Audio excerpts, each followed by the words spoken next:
We are on the record calling State versus Brooks, 21 CF 1848. I have the state appearing by District Attorney Sue Opper, Deputy District Attorney Leslie Basie, Assistant District Attorney Zach Wichow, and I have the defendant Darrell Brooks appearing in person. I have the jurors coming in a little bit later today, but they usually come early, so I'm not sure if they're here. But I did want to make sure and ask if there's anything the parties wished me to address this morning. I don't believe there's been any new filings. I haven't seen any, but I did want to ask. Your Honor, from the state, we would just like to make a record with regard to the concern Mr. Brooks had yesterday about the juror that he believed he recognized from his initial appearance that may have made some type of hand gesture to him. I did not, unfortunately, write down the juror number. I know what the juror looks like, but I couldn't associate it on my chart. Do you recall the juror number? I'd be guessing. I think I know what it is, but okay. I don't want to be incorrect on that. But we can have the civilian bailiff provide us with that information. I don't know if we want to do have that juror come out just to confirm. I know that the juror told the civilian bailiff who informed the court. Our concern is we certainly don't want Mr. Brooks to keep raising issues with regard to specific jurors, and we start using those alternates up. So I guess I'd prefer to be on the record that juror was not at the initial appearance. I know that the three of us were at the initial appearance. There was an older woman who did, I ended up talking to her during the proceeding. She was not the juror that was described yesterday or that I saw yesterday with the clothes that Mr. Brooks indicated she was wearing.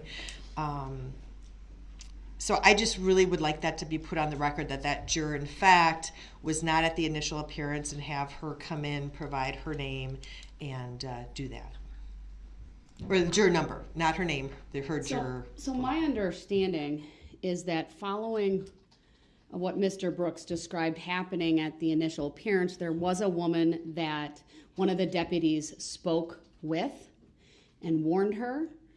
It's my understanding that woman may have been in the gallery on Monday and was warned about behavior then. I have issued an order. She is not allowed back in these proceedings because of that. I believe we know her identity, and I can tell you with certainty it is not our juror. So, and if there's anything else, any other requests, I don't think it's necessary to bring that juror out, given that record. But I will certainly do that if the state feels, or Mr. Brooks, that that's important for their understanding or confirmation at this point.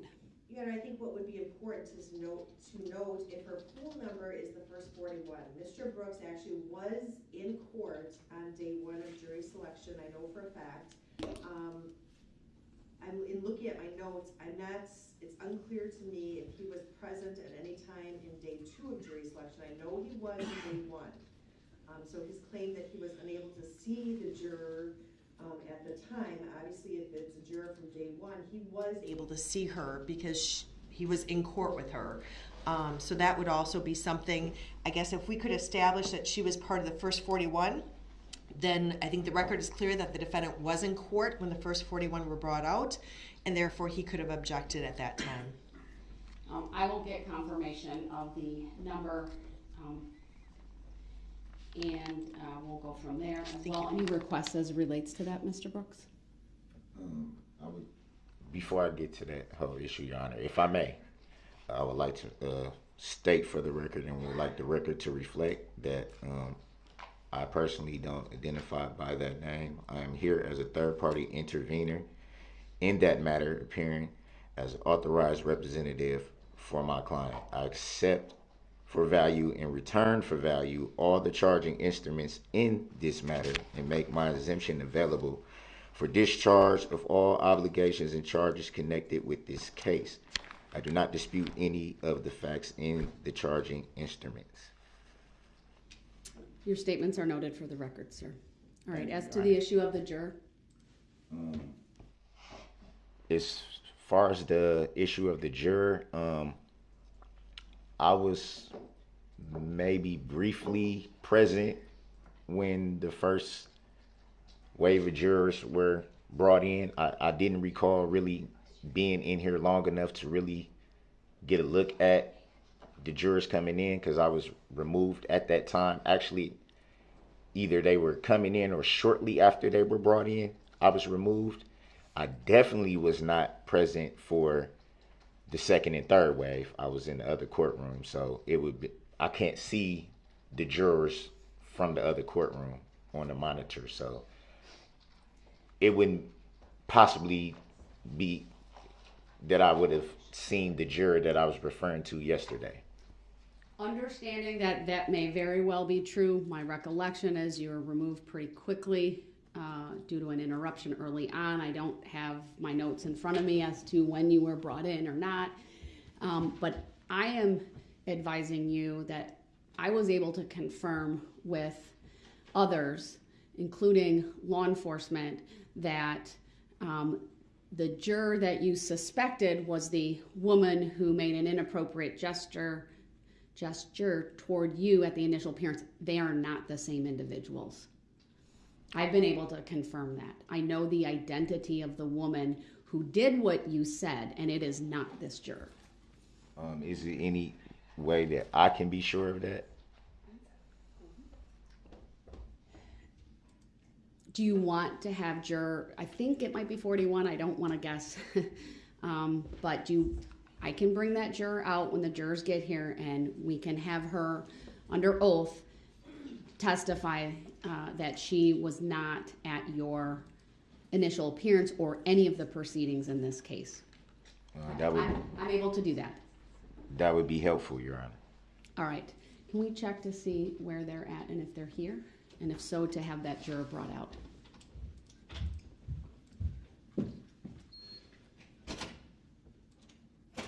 It's probably best we have a record of that juror number with specificity in any event.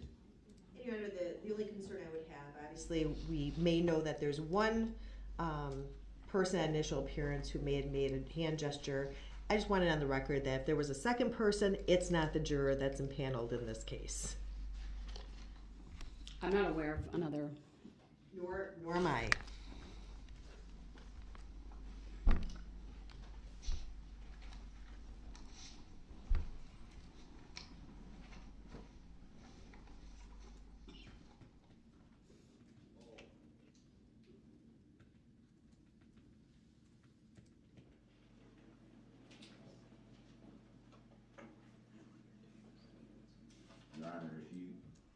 I'm not interrupting, am I? Give me 1 second.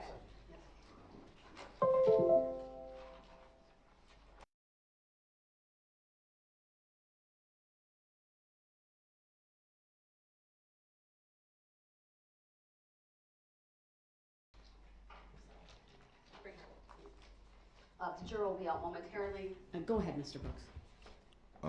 I would like to state for the record, the prosecution seems to be saying this with firsthand knowledge. You referring to the issue we're talking about right now? Correct, Your Honor. Is there a question with that, or I'm not understanding why you're raising that at this moment? Well, I'm raising it because the prosecution said that, and they stated that they knew for a fact that this juror is not the juror that I'm speaking of. I said that. Well, the prosecution said it too, Your Honor.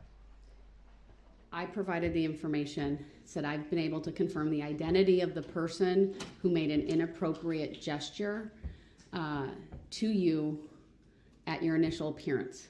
And then based upon the informal questioning of the juror that you suspected was that, determined confirmed that she was not that individual, and then subsequent to confirming that informal information, I was able to do some additional questioning of law enforcement and others to determine the identity of that other person and confirm, in fact, that what you said happened, but it's not this juror. But we're going to bring that juror out just so you can, or I will, question her about that. So there's a very clear record that your concern and whether one of the jurors on this panel was at your initial appearance and made an inappropriate gesture can be put to bed once and for all, so that you're satisfied they are two different people, okay?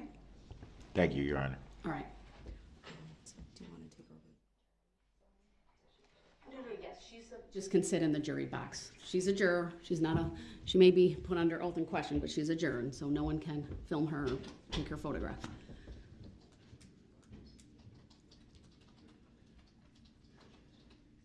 Go ahead. She can just sit in one of the spots in the jury box. All right.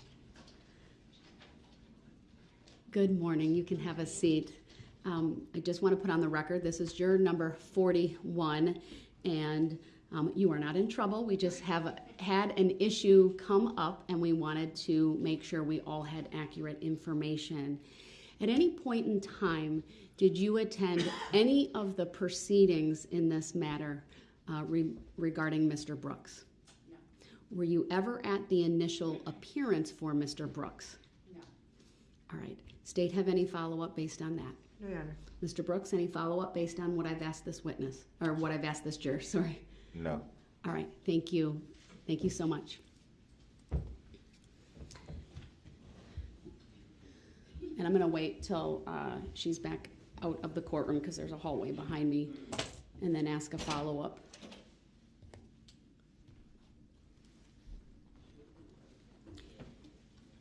Are they gone? Mr. Brooks, we brought out juror number 41. Was that the same juror that you initially suspected was someone who was at your initial appearance? Yes, Your Honor. All right. And again, she denied. She said she told us she wasn't there, and I trust that satisfies your inquiry into this issue. I'm still a little leery, but Okay. I say that. I'm not interrupting, am I? Go ahead. I say that because I don't forget faces. I don't. All right, I understand what you're saying, but the record is made clear, and I'll make a finding that juror number 41 was not at your initial appearance and is not the person who made an inappropriate gesture to you either at or following that hearing. All right, then any other issues from the state? Yes, Judge, just briefly a few. From yesterday's testimony, we'd like to move into evidence Exhibit 1, which was the map, Exhibit 3, which was the video played during Corey Runkle's testimony, and Exhibit 5, which is the photograph of ERIKA Patterson. They were all testified to yesterday. Any objection? Mr. Brooks? Yes, Your Honor. I guess it would be to the terms of relevancy. There's been no testimony from Ms. Patterson, so I'm just curious to know the relevancy of that being made evidence at this point in time, because from what was said yesterday was that she would be testifying at some point. Would it not be better to have that admitted then if she decides to testify instead of right now when we're not even sure if she is going to testify? Your objections are noted for the record. There was a proper foundation laid regarding each one of these exhibits. They also are relevant to the issues within this trial, and I'll admit exhibits 1, 3, and 5, and also advise the jury when they come back into court this morning. Your Honor, I'm not interrupting, am I? Hold on, I'm not to you yet. If there are any issues, any other issues from the state. Yes, Your Honor, I would just like the record to indicate that I understand we did not follow up with this after the lunch break on the record, but it was my understanding that Mr. Brooks did receive the medical attention that he was seeking over the lunch hour. So I just wanted that on the record. And then finally, Your Honor, just a reminder to Mr. Brooks as to the other acts evidence. In line with his questioning of Corey Runkle yesterday, ERIKA Patterson will be testifying here this morning. The court issued a ruling as to the other acts evidence. The state strictly abided by that. Mr. Brooks came very close several times to opening the door to that testimony. We treaded very lightly on purpose to be respectful of the court's ruling, but the court warned him twice. Mr. Witchow even personally went over and warned Mr. Brooks during Ms. Runkle's testimony. And before we start another round of challenges, potentially during Ms. Patterson's testimony, we just wanted to make a record of that so that Mr. Brooks knows if he opens the door to that other act's testimony, it will come in. All right, I appreciate the state raising that as well. Mr. Brooks, on the issue of medical attention, did you see the jail nurse or other medical personnel during the lunch hour yesterday? Yes, I did. I received a cleaning of my cut and a bandage. All right, thank you. Oh, I'm sorry. I was getting to the other parts of the injuries. They Go ahead. viewed the bruises that I have on my arm and legs as well. I don't know what's going to happen behind that, but I was looked at. All right, thank you.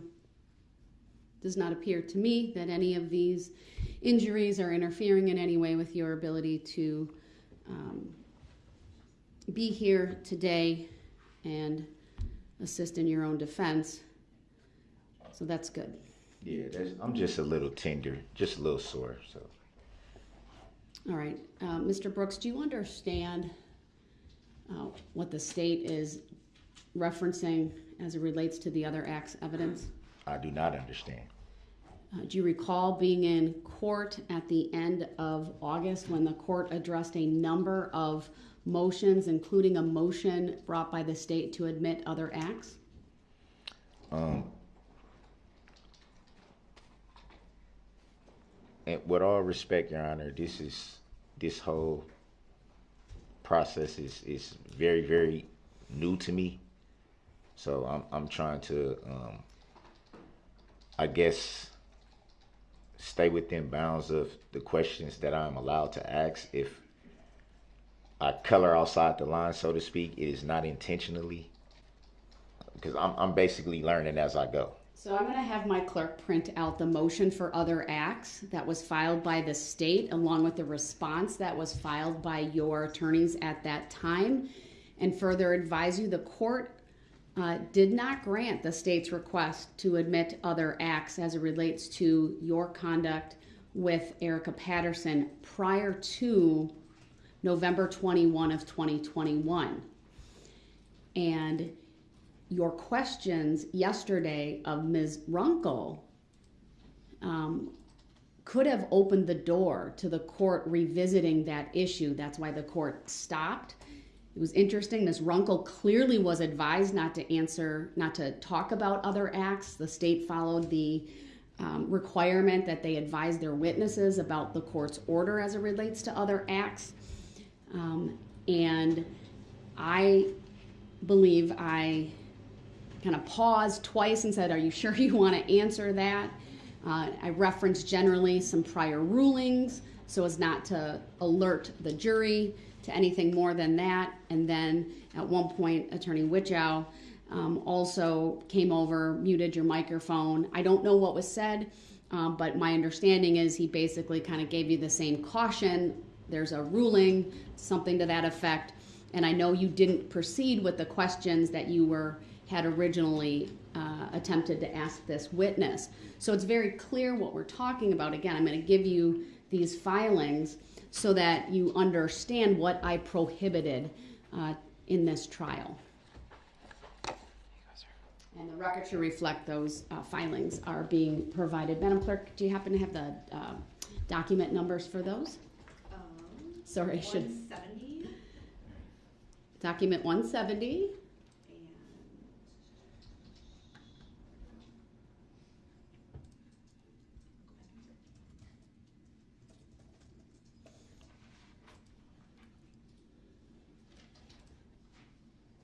And 161.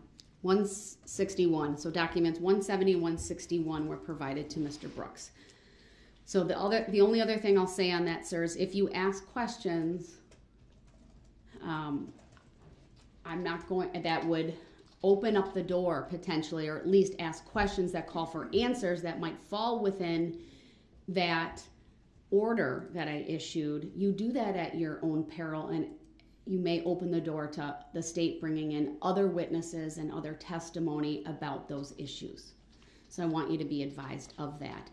You are correct that when the state made the request, I prohibited the state from introducing that evidence. So you're not incorrect when you say I didn't, if you, when you kind of referenced about that was, there's a difference between me prohibiting you and prohibiting the state. But from my perspective, the order that I issued was to your benefit.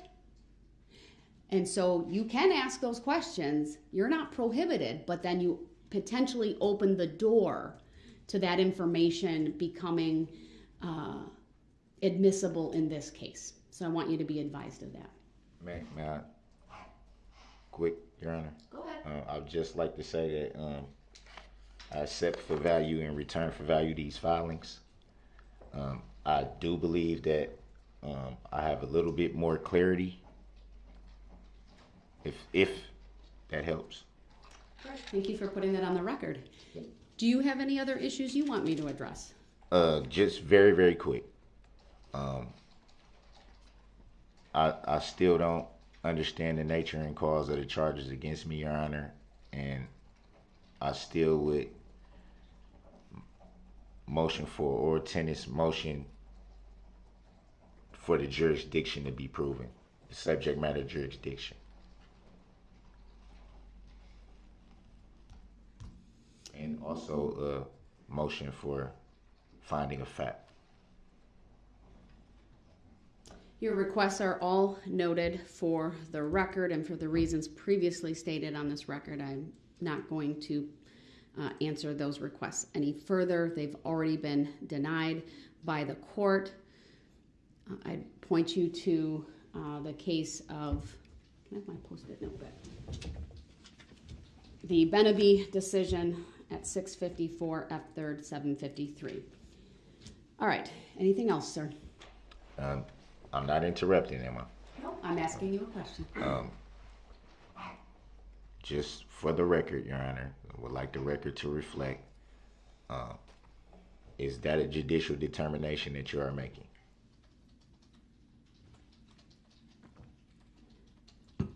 Your Honor, Mr. Brooks, the record speaks for itself. I've made my decision. We're moving on. All right. With that, then, state have a witness available to be called. We do. Would you also just make a record, Your Honor, this morning that Mr. Brooks does appear again in his orange jail uniform, and that he was offered the ability to wear street clothes and declined that offer? Also, he does have appears to have all of his discovery materials at the table with him. Yes, thank you. I should make a record of that as well. I didn't state at the outset Mr. Brooks is here in person and in custody. He once again has come to the courtroom in jail attire. I presume, Mr. Brooks, but please confirm for me, you were offered the opportunity to change into street clothes? As I stated on the record yesterday, I'm waiting for the results of the COVID test that I took.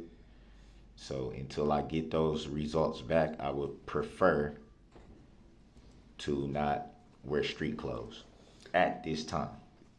All right. Can you confirm for me, though, that you were provided an opportunity to change into them if you so chose? And not to my knowledge. Sir, I'm providing you with that opportunity right now. If you would like to change into your street clothes, into the suit and tie that you had previously, or any other street clothes, I would give you that opportunity. Did you hear me advise you of that just now? I might consider it. Maybe I may have more information from the medical staff once we take a break, or maybe I'm anticipating. Well, actually, I anticipated that I would know before we even started court. So that. Do you want me to have the bailiffs ask the CO if there's any new information that can be relayed to you before we bring the jury out? That would be helpful, Your Honor. Do you have any objection? I could email the jail administrator if you want, or I can just simply have the bailiffs do that. Whichever works best for Your Honor. All right, let's see. She's not going to give me information in an email, that much I know, but I could at least find out if there's new information. If there's new information, then it's going to have to be given to you directly. That may require you to be taken into the holding cell to be given that information, okay? I'm okay with that. Okay. Let me just continue that. Again, right now he's in the jail attire. We're going to give him an opportunity to see if there's any update regarding the testing that was done earlier this week. And until we at least get word whether there is new information or not, we'll not bring the jury out.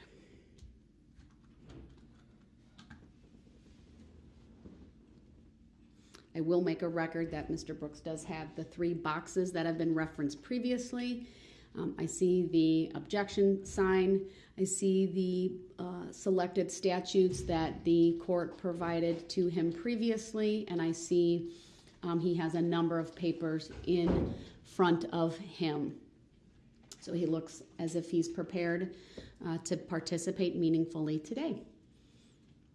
May I say something real quick for the record, Your Honor? Sure. I did bring these boxes up. I have not had the time to go through everything in there. As you can see, it's a lot. That's putting it minimal. A lot. So I have not had the time to go through everything that's in there. I'm winging it, Your Honor. Deputy Whittig, any new information? Yeah. All right. Well, can you provide that?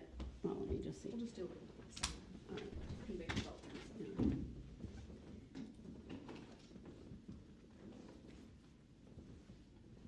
All right, the information that I have on whether there's new information is they don't have the results, but medical will be called again to check on that to see if anything any new information is available, but as of right now, there's not. I also was advised that you were offered 3 times to have street closed by Officer Gabor. Just want to make a record of that. All right, then, Mr. Brooks, we don't have apparently new information. I intend to just continue then, okay? Really quick.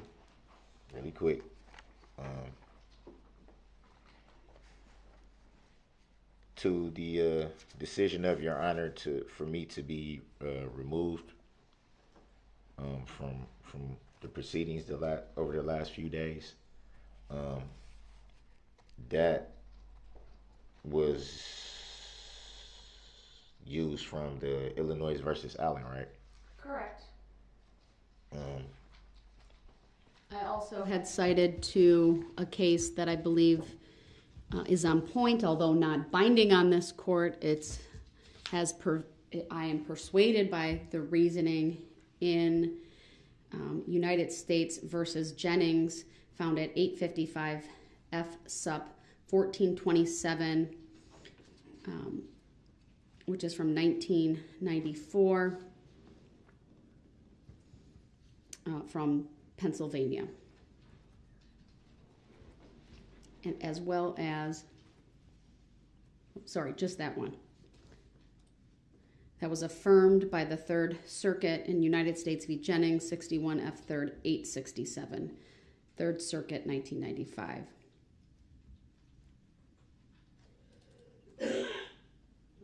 So the first decision I referenced was a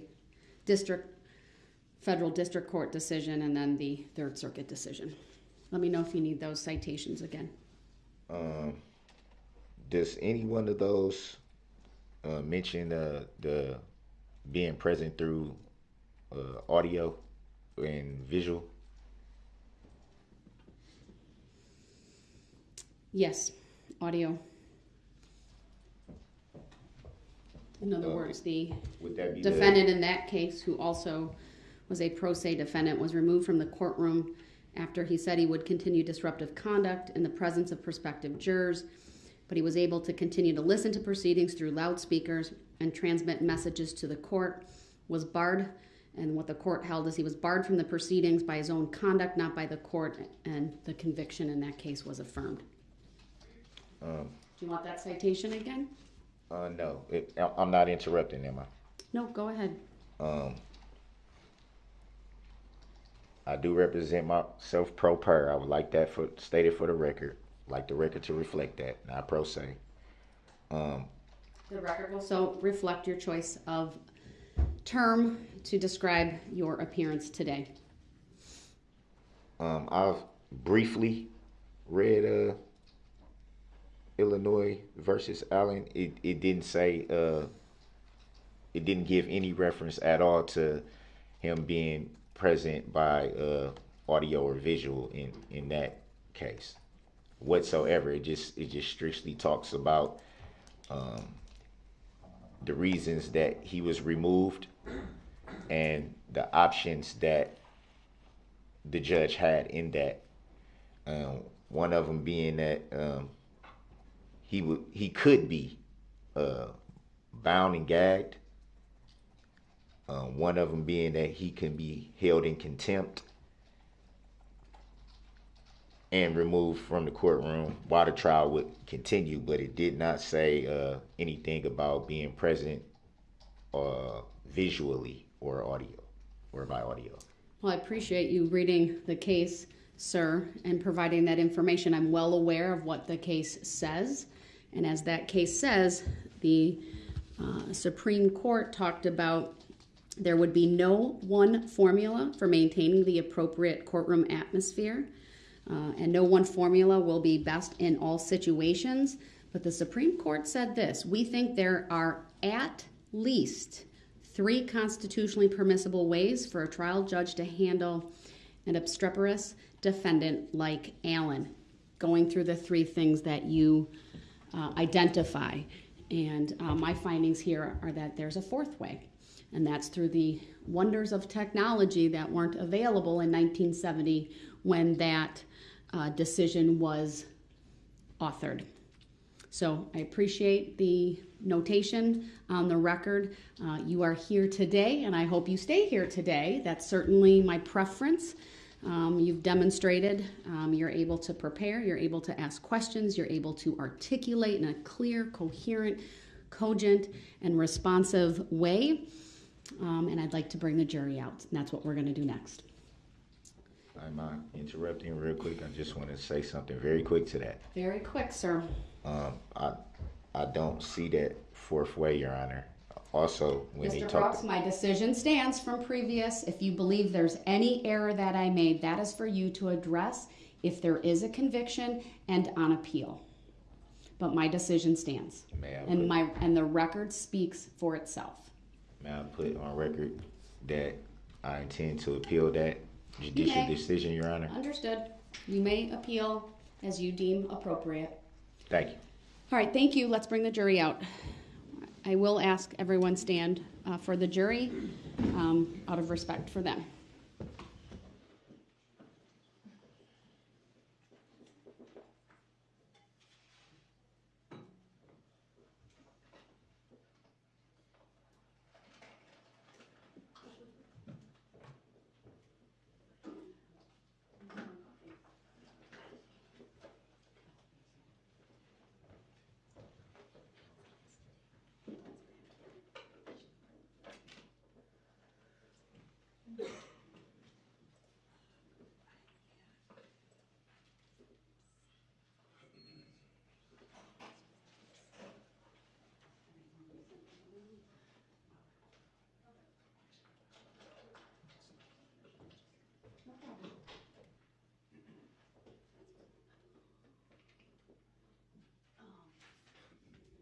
Teresa, I'm going to send you an email. It'll just be easier. Just send it to Zach.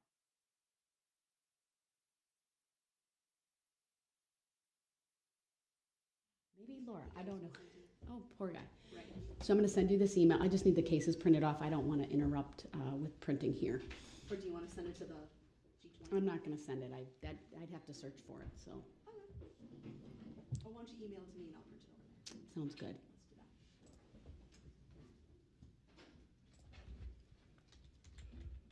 but that's a great idea. Next door.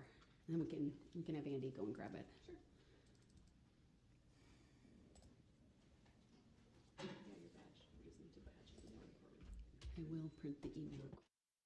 That's 20, right? I will print that for myself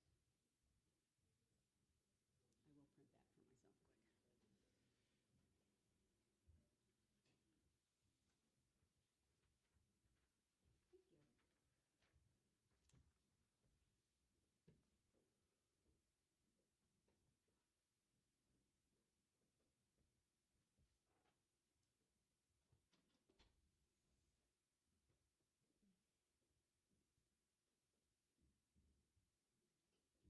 Please stand for all of you. You can be seated when you come in.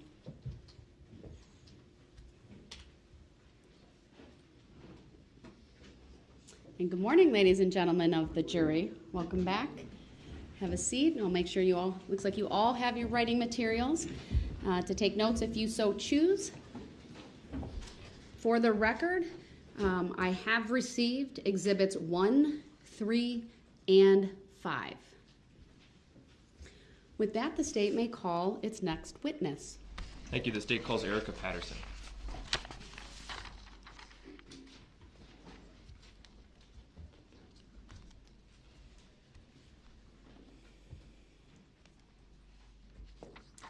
Good morning, Ms. Patterson. If you would please make your way to the witness stand, which is upper riser and to my right.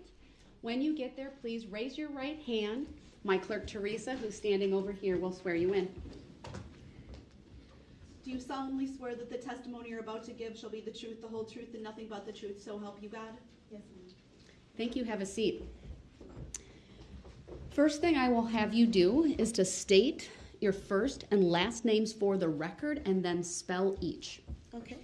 ERIKA Patterson, ERIKA PATTERSON. All right, thank you. Go ahead, your witness. Thank you. Good morning, Ms. Patterson. How are you doing today? I'm fine, thank you. Sorry. All right. Can you tell us, do you know a man by the name of Darrell Brooks? Yes, sir. Your Honor, I'd ask that the court have Mr. Brooks temporarily remove his mask. Mr. Brooks, you're advised to remove your mask, please. Thank you. Ms. Patterson, do you see Darrell Brooks in the courtroom today? Yes, I do. Can you tell us where he's sitting and what he's wearing? On the left side, and he's wearing an orange shirt and a mask. I'd ask the record reflect that the witness has identified the defendant.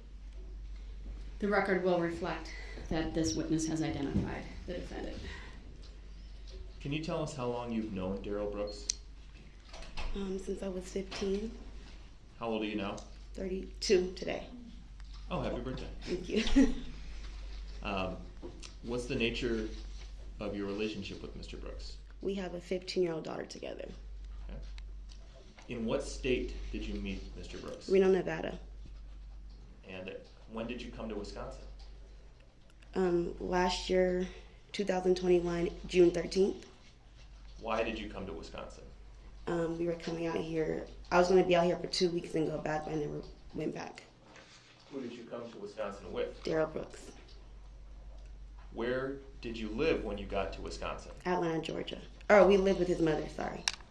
Mr. Brooks' mother? Mm-hmm. In what city was that? Hold on, was that a yes? Yes, I'm sorry. That's okay.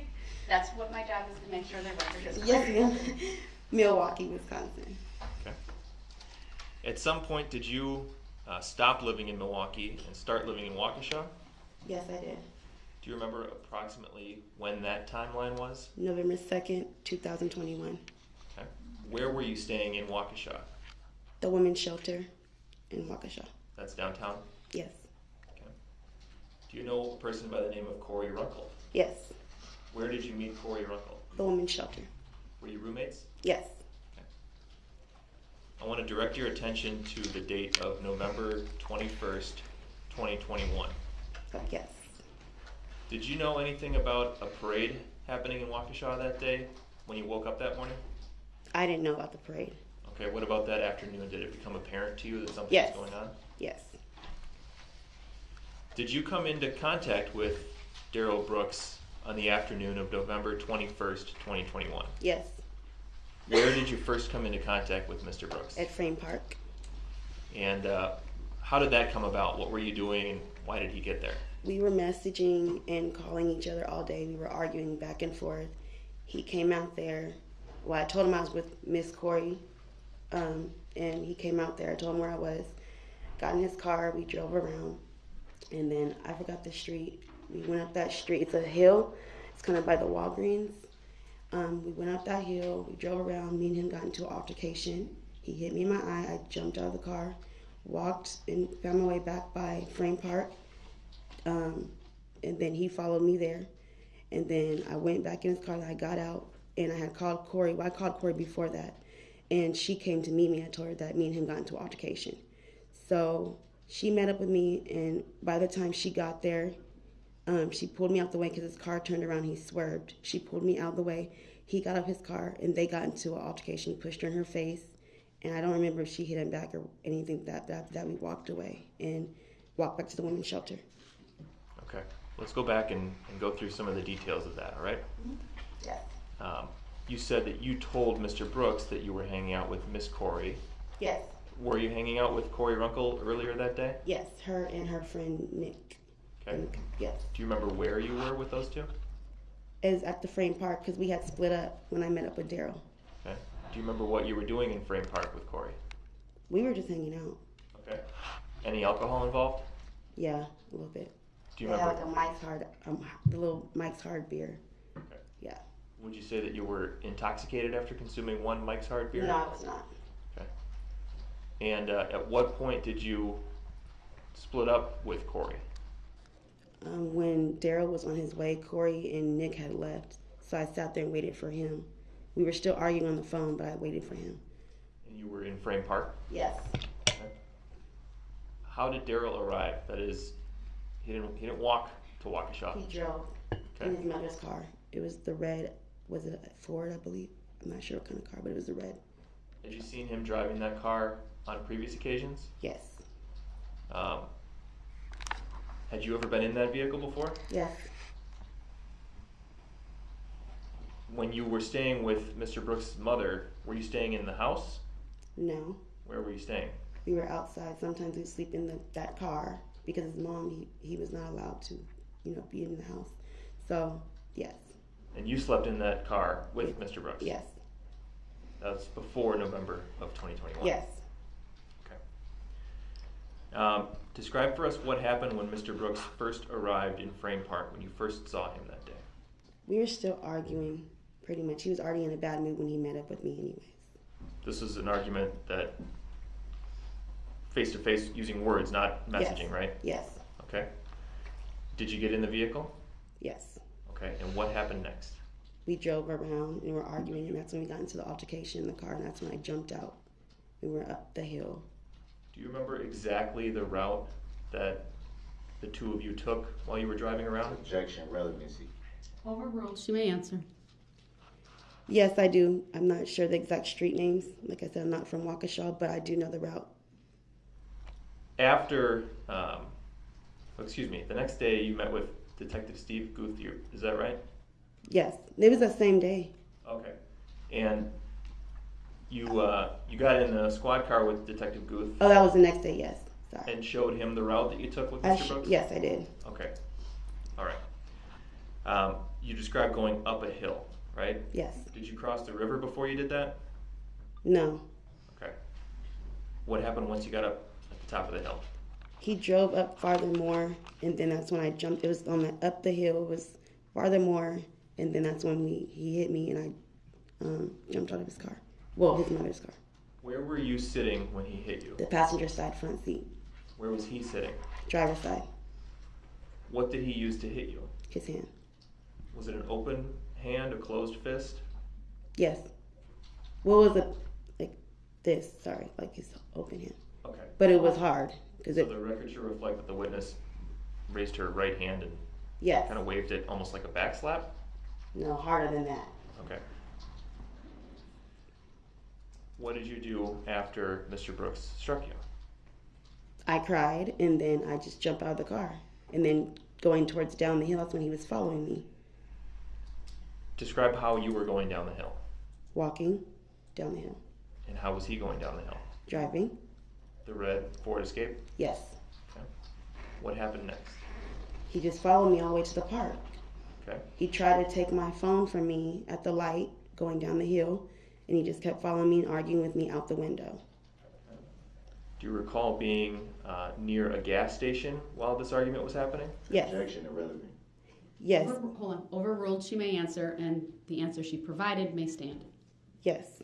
It was right at the light. The gas station's on the, oh, that's the gas station on the left, and then Walgreens is towards the right. And do you remember what was being said at the gas station? I do not remember. What happened when you got past the gas station? I kept walking, he was still following me. Did you at any point attempt to contact anybody for help? No, just Corey, but towards the frame park. That's when I called her, when I got closer to there. Did she answer? Yes. What did you say? I said, he just hit me, and I said, I need you to meet me, and that's when she met me. Where did you go? I walked past Frame Park, and I went, I met Corey, and I got into his car and then got back out, and I met Corey at White Rock School, I believe it is. When you say his car, you're talking about who? Darrell Brooks. And were you familiar with White Rock School at the time? Did you ever No. been there before? No. You just know that from That's talking what about this Yes, afterwards? yes. What happened when you got to White Rock School? That's when because I had got there, got back in his car, talked to him, got back out. Corey had met. She snatched me out of the way because he swerved his car when he made a U-turn, and then that's when he got out of the car and they were arguing and he hit her in her face, and then I think she pushed him back. I don't recall, and then I was trying to split them up at the time. After that, we just kept walking and went to the women's shelter. Who's we? Me and Miss Corey. Madam Clerk, could we please have the state's rear table projected for the witness?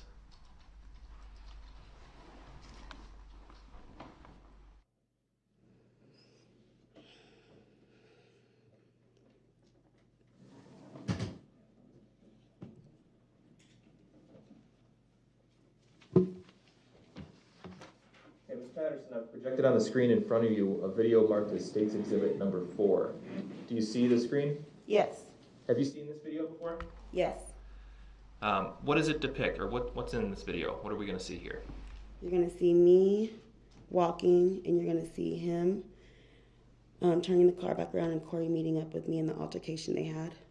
Does this video accurately show what happened in front of the White Rock School on November 21st of 2021? Yes. I move Exhibit 4 into evidence and request permission to publish. Any objections? Yes, we haven't even played the video. How do we know what's even in the video at this point? Can we see the video before it is admitted into evidence? Your objection is noted. The foundation has been laid. Exhibit 4 is received.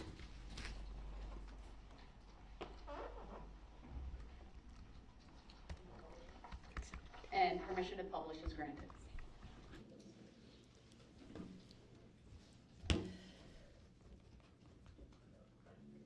we also shut off the I think it's the Polycom system that's taking up the screen? Can.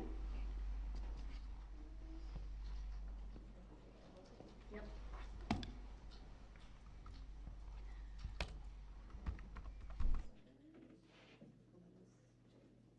There you go. All right, we're going to play from a timestamp of 51 seconds in this exhibit.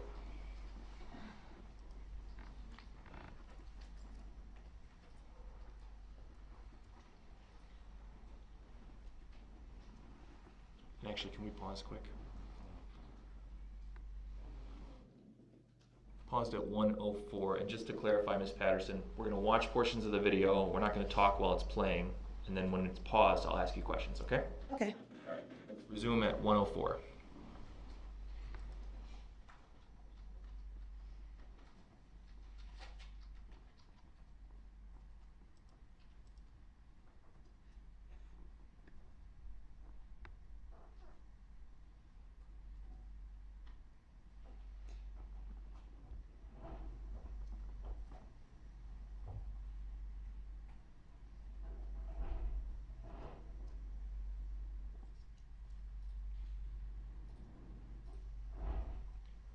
pause. We've paused at 1 minute and 37 seconds. Miss Patterson, who did we see in the video there walking? Me. Okay. And we saw a red SUV, right? Yes. Who was driving that SUV? Darrell Brooks. Was there anybody else in the vehicle at that point, to your knowledge? Nope. Okay. Let's resume playing.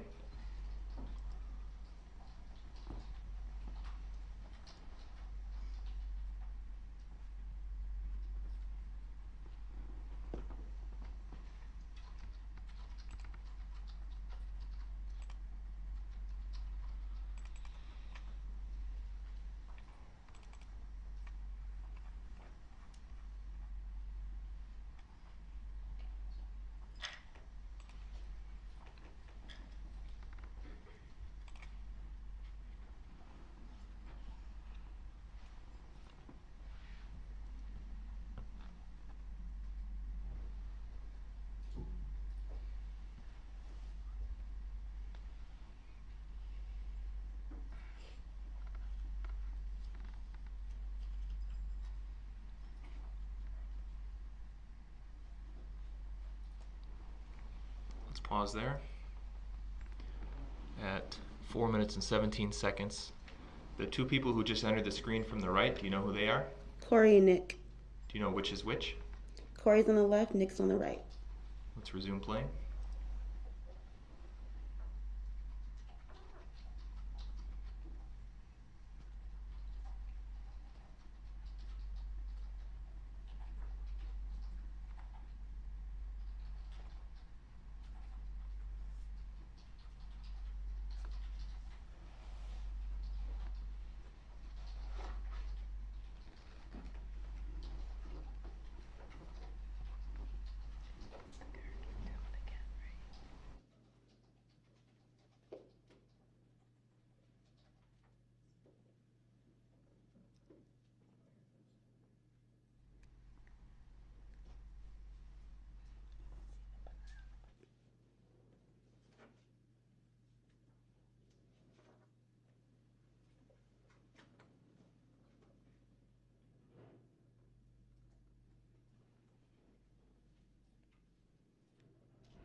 Pause there. At 6 minutes and 3 seconds. Ms. Patterson, we watched the video, but you were there. Can you tell us what was happening during that portion of the video we just watched? Corey and Mr. Brooks were arguing, and that's when he pushed her in her face, and I don't recall what she did back, and then that's when he drove off. One of them, I think it was Nick, called the police, and that's when he drove off. Do you remember what Nick said when he called the police? I believe Nick said he had a knife, if I recall, but he didn't have one, but that's what Nick said on the phone. When you say he, who are you talking about? Darrell Brooks. Okay. And you didn't see Mr. Brooks with a knife that day? No. What about Nick? Did you see him with a knife? No. Did you have a knife? No. Corey? No. Why do you think Nick said to the police that there was a knife? Probably to make them come faster. Who got into the driver's seat at the end of that video? Darrell Brooks. And again, anybody in the vehicle at that point? No. Other than him? No. Let's resume playing from 6:03.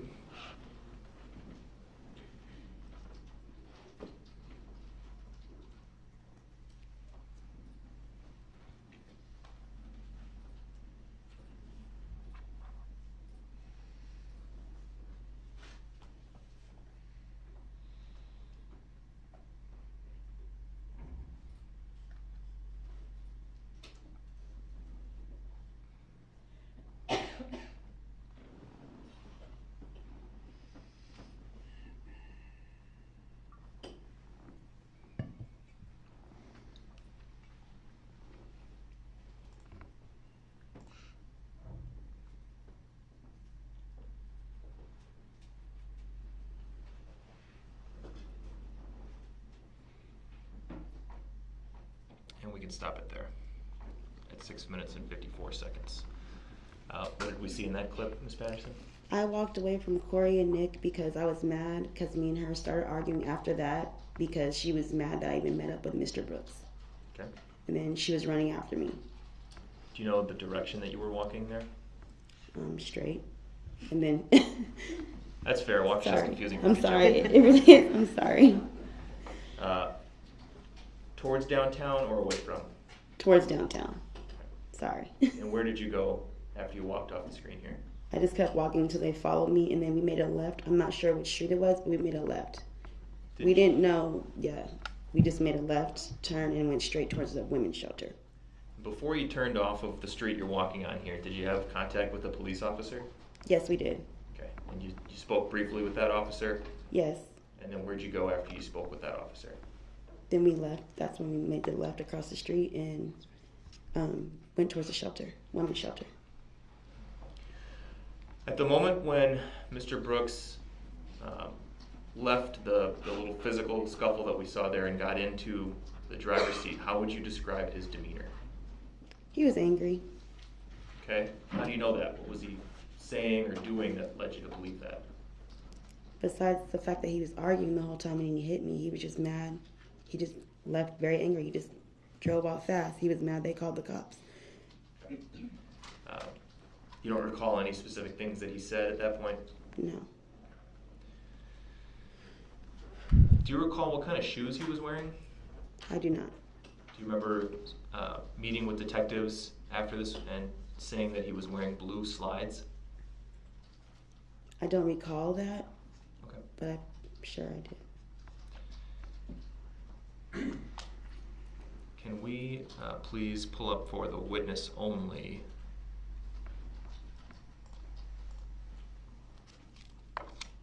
Exhibit 5. Objection. Why is that for the witness? Oh, sorry. You recognize this photograph? Ms. Yes. Patterson? Yes. And I'm sorry, I didn't mean to jump ahead there. I'm assuming that Mr. Brooks withdrew that objection. Yeah. Thank you. That was my understanding, and appreciate that. Okay, go ahead. And I believe actually Exhibit 5 has already been received and published, so I'd ask to do that again, to publish again. Permission granted. Object. Wasn't it supposed to be for the witness only? The exhibit's previously been received, and the state requested permission to publish it once again, and I granted that request. So when, just so I'm clear, when it's published again, then it's Correct. When I say permission to publish granted, that means it will be shown to the courtroom and to the jury. okay. I didn't understand. That's that. okay. Ms. Patterson, who's that in the picture? That's me. And that photograph was taken The day of the parade? November 21st, Yes. the night. Yes. Okay. And what injuries do we see in that video, in that photograph? That is my left eye that was swollen. Your left eye would have been the eye closest to the defendant, Yeah. based on your description of where you and the defendant were sitting in the vehicle? Yes. Okay. And how did you sustain that injury? From him, Mr. Brooks, when he hit me.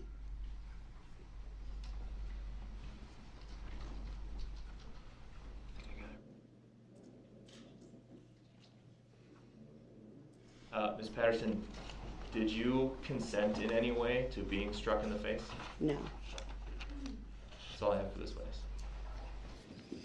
All right, thank you. Mr. Brooks, do you have any questions for this witness? Yes, I do.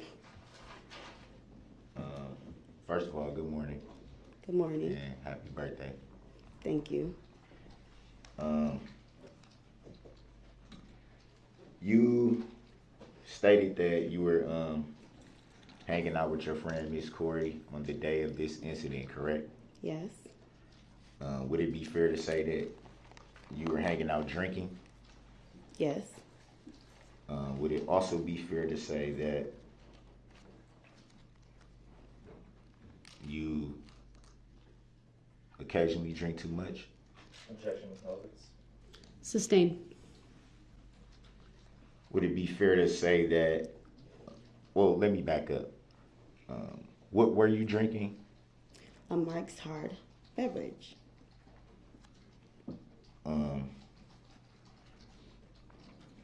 Were you aware that it was said that you were actually drinking vodka? No. Hold on. When there's an objection, I need to rule on it first, okay? Yes, ma'am. Sustain that mischaracterizes the previous testimony. Next question. So it would be fair to say that you were drinking. Yes, Would it be fair to say that you were a little intoxicated? I was not. How much did you drink that day? 1 of the Mike's Hard alcohol beverage. And around what time of the day was that? I don't remember. Was it shortly before meeting up with the alleged defendant, or was it sometime before? It was before. Did you have anything to drink after? No, I did not.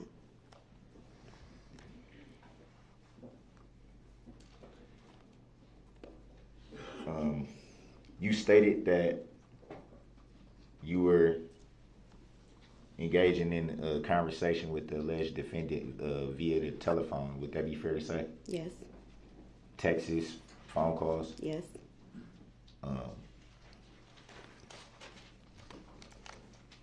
Were those texts and phone calls of what nature were they of? Me and Mr. Brooks were arguing throughout the day. In the texts and phone calls? Yes, we were. If there were, if the conversation was argumentative, why would you agree to meet up with the alleged defendant? I do not know. Do you recall how the meetup was supposed to be set up? I don't recall. Did you at any time ask the alleged defendant to meet up with you? Well, I told Mr. Brooks where I was. Did you at any time ask to meet up with the alleged defendant? No, I did not. So it would be fair to say that the alleged defendant just came where you were? Yes, I told you where we were. And obviously, we were going to hang out. I never told Mr. Brooks to hang out with me. I told him where we were. So why would, if there was an argumentative conversation prior to you meeting up with the alleged defendant, why would you tell the alleged defendant where you were? Objection asked and answered. Sustained.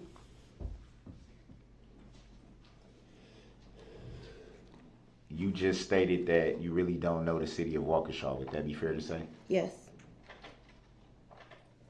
So how would you know exactly where you were?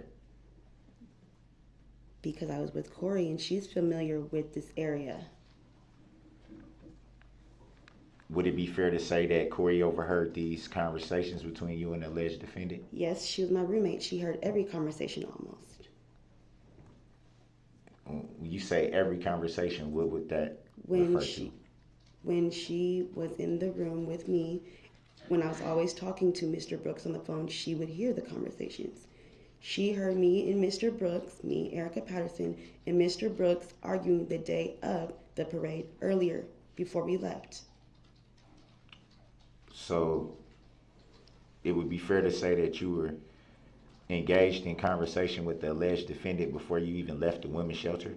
Yes, And those argumentative conversations continue into your hanging out? yes, Would it be fair to say that that's what led you to drink?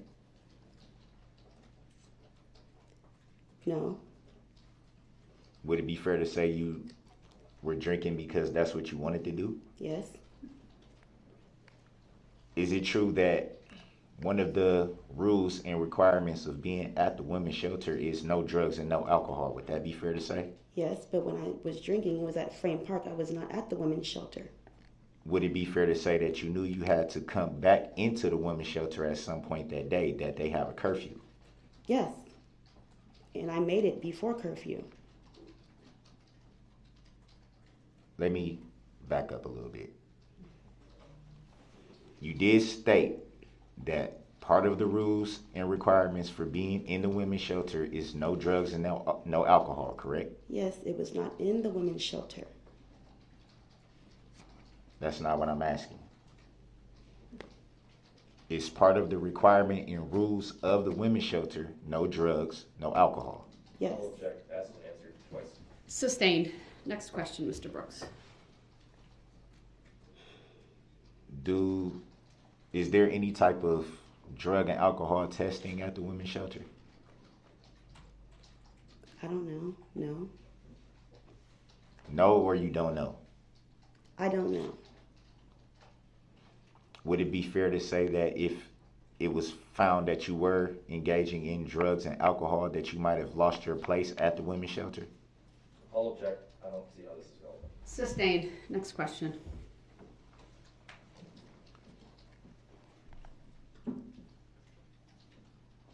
So around what time were you hanging out with Miss Corey, you said? I don't remember. Do you remember where you were at? Frame Park. Do you remember where in Frame Park? No. And approximately at what time did you meet up with the alleged defendant? I don't remember. How long were you with the alleged defendant? Do you remember that? Approximately 35 minutes. Do you recall what, well, you said that during this time you were with the alleged defendant that there was a arguing going on. Would that be fair to say? Yes. Do you remember what that argument was about? He was arguing with me about money because I did not bail him out. You also said that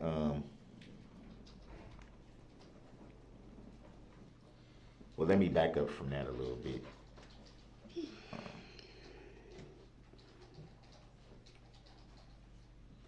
If you knew that the conversation was becoming volatile, why did you still meet up with the alleged defendant? I don't know. To your knowledge, did the alleged defendant know anything about the city of Waukesha? Yes. And what did the alleged defendant know about Waukesha? He told me, Mr. Brooks told me that his first child's mother lives in Waukesha. Do you know that to be a fact? No, that's just what Mr. Brooks told me. Are you aware that the alleged defendant in fact has no mother of any child that lives in the city of Waukesha? Objection. If Mr. Brooks wants to testify, he should do so in a different stage of the trial. Sustained. You don't need to answer that. Yes, ma'am. Other than what you can recall about what the alleged defendant told you that they knew about Waukesha, how did the alleged defendant meet up with you in the location that you gave? Mr. Brooks already knew where Frame Park was. Mr. Brooks previously had been to Waukesha plenty of times before. He's told me that. And when was that told to you, and what conversation? Was it that day? Before that. I'm not sure which day it was. I just know he knows about Waukesha.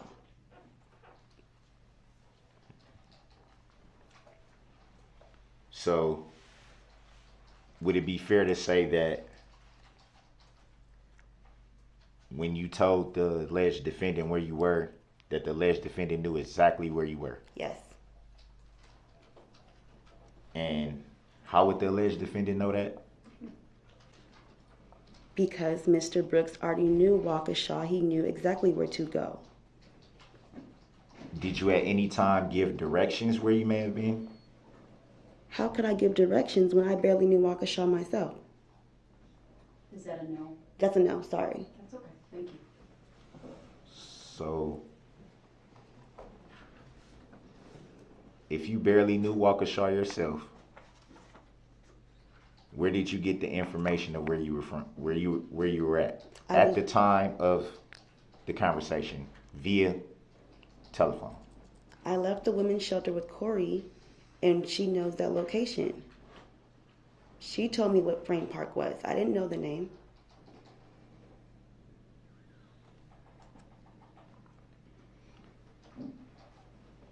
And would it be fair to say,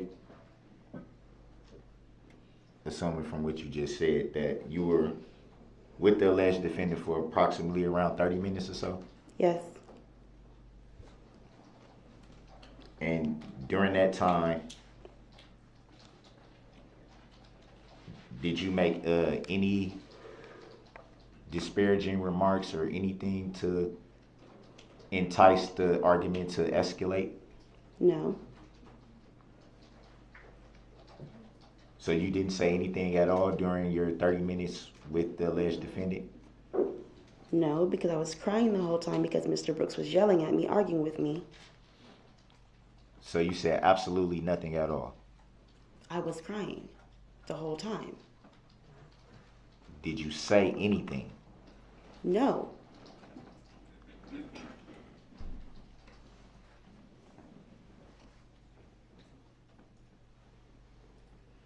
A few more questions.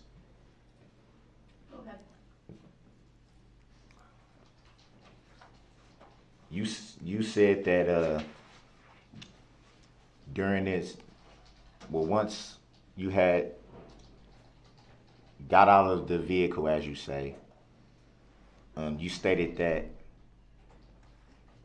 your friend Miss Corey pulled you away from the vehicle because it swerved.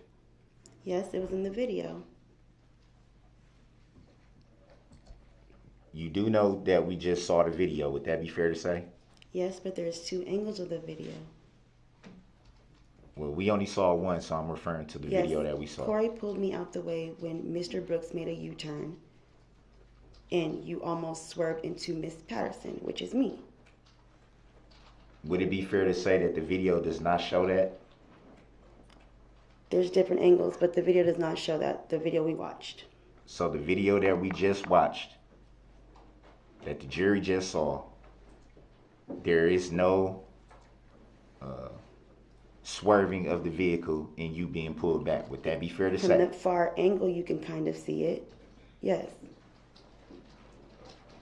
Would that be fair to say? That You there's answered the question, Mr. Brooks. Next question. Under 906.11, sub 1, sub C, I direct your attention to that next question.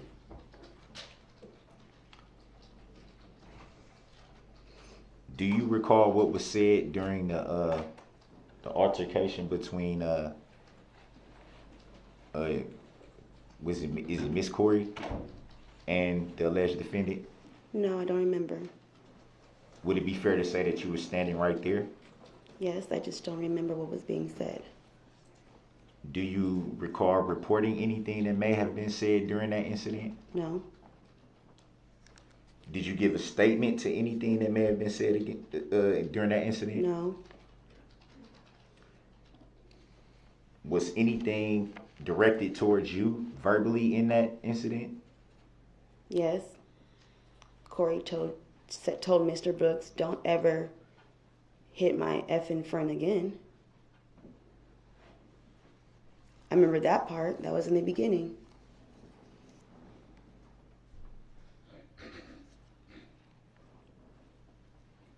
Do you remember anything else that may have been said? No. Do you recall anything being said by Nick to the alleged defendant? No. Do you recall the alleged defendant saying anything to Nick? No. I don't remember.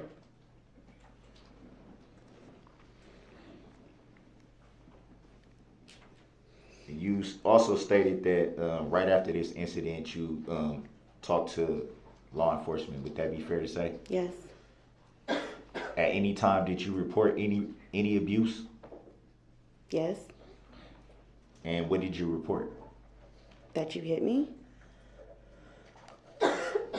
And you gave a statement to that effect? No, not to that police officer, but the detectives at the women's shelter.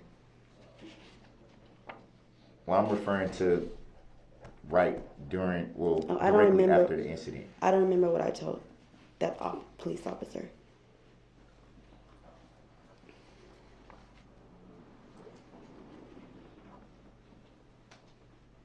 Just one quick second. I'm reading from the statement, if I may.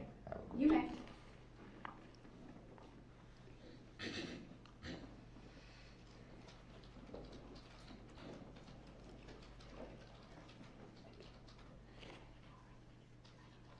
Do you remember what was said by the alleged defendant when that incident ended? No, I do not remember. Do you remember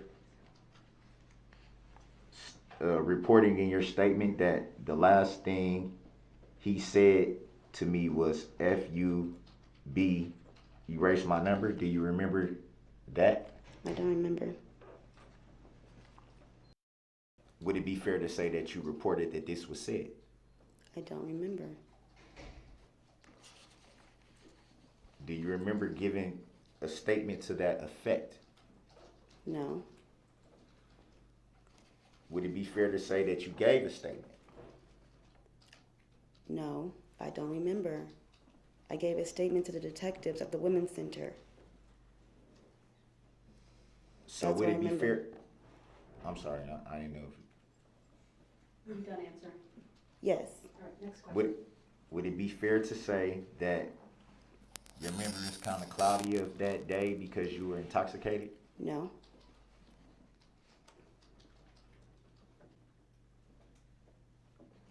There's a lot of things in this statement that you don't seem to remember. Is that fair to say? It's- Sustained. Next question. Would it be fair to say that you reported 2 different incidents? Yes. Do you remember the dates of those incidents that you The reported? 20th and the 21st. Would it be fair to say that there was no incident on the 20th? No.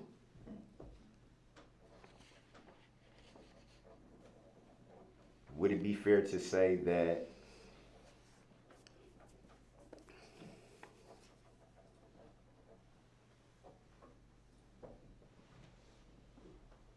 you were initially not truthful with law enforcement? No.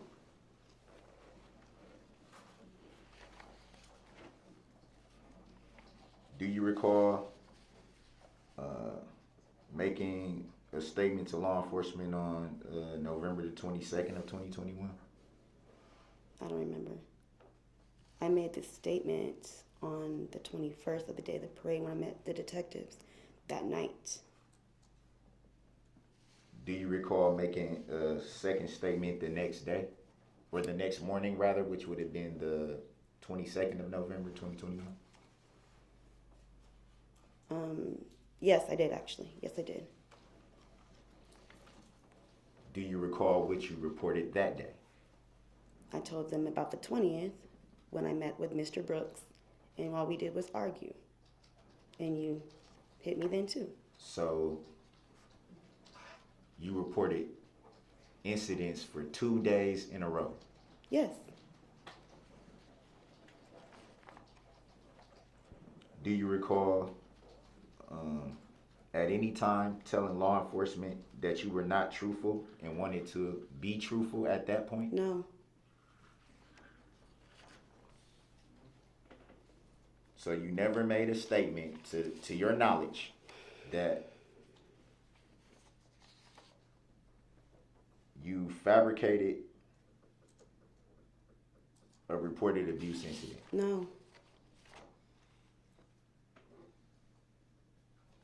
1 second, Your Honor. I'm reading from the.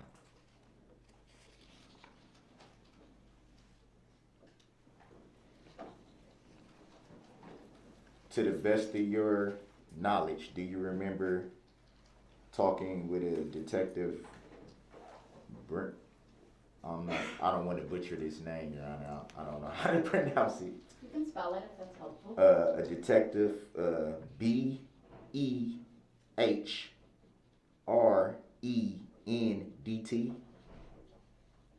Detective Barron? Is it a detective or an officer? It says detective, Your Honor. Okay, ask your question. Do you remember speaking with that detective? Yes. Do you remember what you reported to that detective? I don't remember. I'm reading directly from the statement, Your Honor, if I may. Ask your question. Do you remember reporting to that detective saying you were not completely forthright with all of the information that you had given because you were afraid to get other people involved in your drama or your business? I don't remember that. And I'll object and move to strike based on the fact that I think I'm safe in saying that that is not from the report which the defendant is referring to. The objection is sustained. I'll grant the motion to strike by the state of the question and any response that may have been elicited before I address the objection.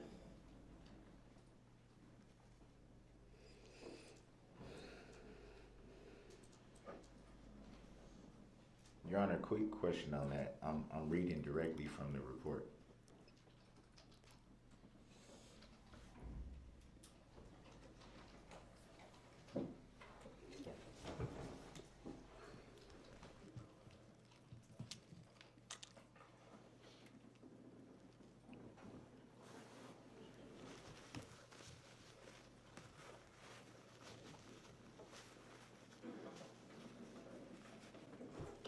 Next question, Mr. Brooks. Just 1 second, Your Honor. Okay.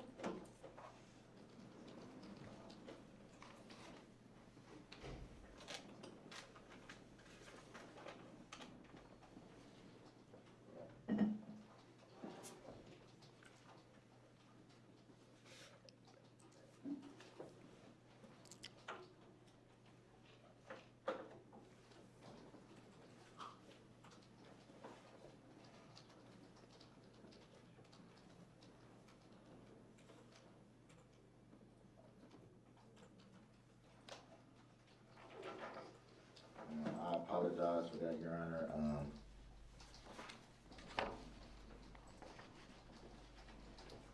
Do you remember at any time speaking with Officer GUTH? Yes. And do you recall on what date that was? November 21st. Do you remember what you reported on November the 21st? That me and Mr. Brooks, I met with Mr. Brooks at Frame Park. Me and Mr. Brooks got into an altercation. You hit me.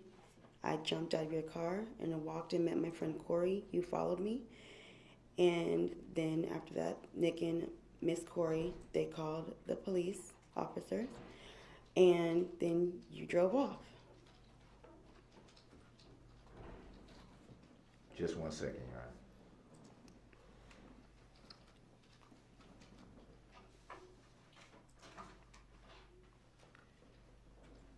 Do you recall reporting to Officer GUTH that you were not completely forthright with the information that you reported? I don't remember.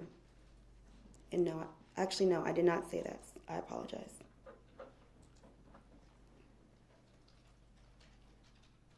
So reading from what was reported to Officer GUTH states that what I learned from ERIKA Patterson was that when I spoke to her on the previous evening with Officer Barron, Was that the pronunciation, Your Honor? I'm sorry. I don't have it in front of me, I'm not sure. She was not completely forthright with all. Recall in your reporting to Officer Guth that you were not forthright with the information that you gave. No, I don't recall that. So to the best of your recollection, at any time that you reported incidents to any law enforcement, at any time do you recall being untruthful? No.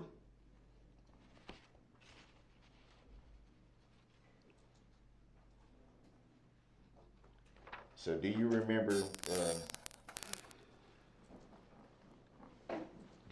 the date and time of the first incident that you allege? I don't remember the time, but it was November 20th. Do you remember what time of day that may have been? I just said I don't remember. Do you remember where you were at? Frame Park. So would it be fair to say that both alleged incidents that you are alleging happened at Frame Park? The second incident on November 21st did not happen on Frame Park. We were driving around and he hit me. What The I'm first asking incident. is where you were at when you met up. Frame Park, yes. On That's both, not what you on both just alleged said. occasions? Yes. That's how Mr. Brooks knew where Frame Park is. He already knew Waukesha area in the first place. Same park. Yes. Do you remember where you were at in Frame Park? No, it was in the parking lot. The first side of the parking lot. Kind of by the baseball field, I think that is. If that is the baseball field. Do you recall who you were with? Nobody. I was with Corey on November 21st, and the first day on November 20th, I was by myself. So it would be fair to say that you went to... Intentionally on the 20th, yes.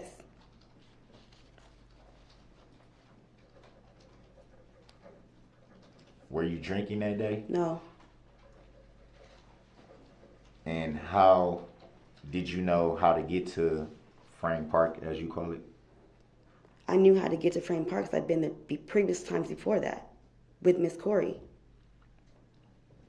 Walking past it. I knew how to get there because Corey walked with me that day too. I just was not with her. She walked towards there with me. And so then you separated? Yes.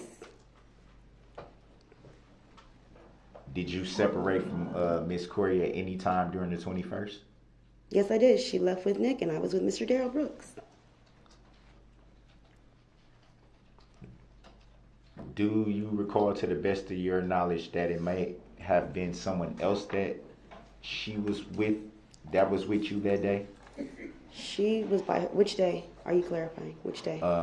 November the 21st of 2021. She was with Nick that day. The entire day? Yes.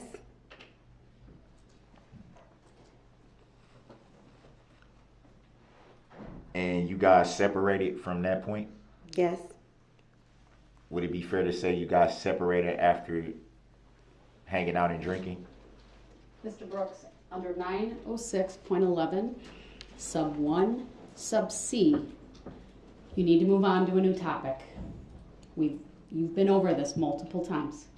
It's been asked, it's been answered, and now it's under my authority under 906.11, sub 1, sub C, you need to move on.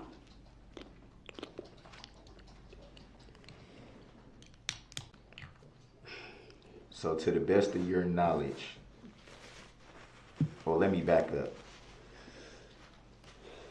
How did you communicate with the alleged defendant on November 20th of 2021? Phone calls. Strictly phone calls, texts? Both. Mostly phone calls. Do you remember what was said in those texts and phone Same calls? conversation we had on the 21st. He was mad because I wasn't giving him money from not bailing him out.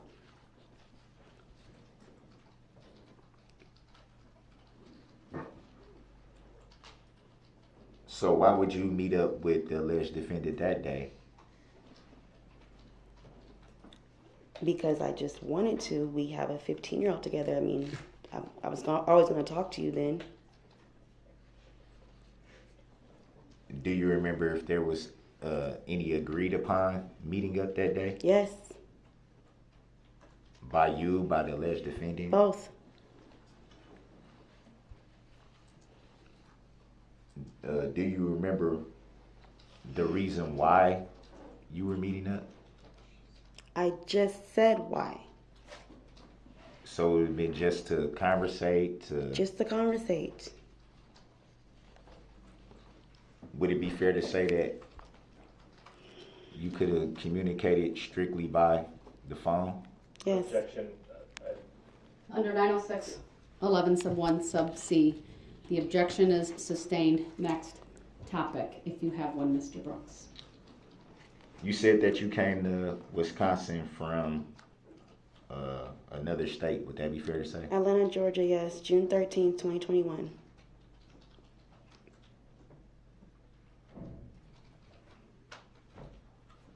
And why did you leave Georgia?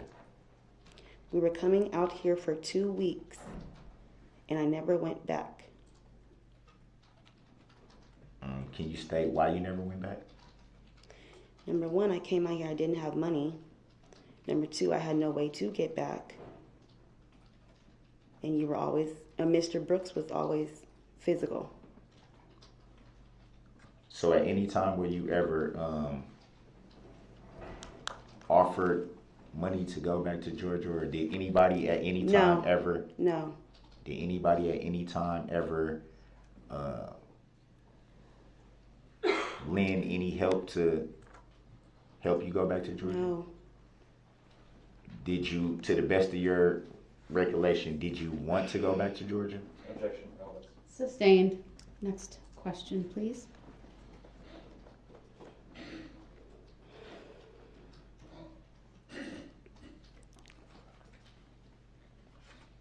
So why didn't you file a report with law enforcement on November the 20th after you alleged that you were abused? Because I've been dealing with it for so many years, I just didn't do it. I don't see what this has anything to do with this case. How long have you known the alleged defendant again? Since I was 15. I'm 32 now. Would it be fair to say that you lived in different states from the alleged defendant? Yes, but I... Oh, I'm sorry, I thought there was. I was going to object and ask for clarification on the timeline there. I'll sustain the objection, rephrase the question. I was going to get to that, Your Honor. Would it be fair to say that during the duration of the time knowing the alleged defendant that the majority of that time you did not live in the same area or state? Yeah, off and on. I met Mr. Brooks in Reno, Nevada. I moved out of Reno, Nevada in 2017 to Atlanta, Georgia. I moved Mr. Brooks throughout. I've known him throughout, back and forth, off and on. The whole 16 years, me and Mr. Brooks were not together, but it was off and on. Did you guys live in the same area off and on during that time? Objection. Ask and answer. Sustained. Out of the 16 years you said it was, correct? Yes, off and on, Mr. Brooks. How much of that time did you actually spend with the alleged defendant? Objection. Relevance. Sustained. Also under 906, 11 sub 1 sub C. Move on.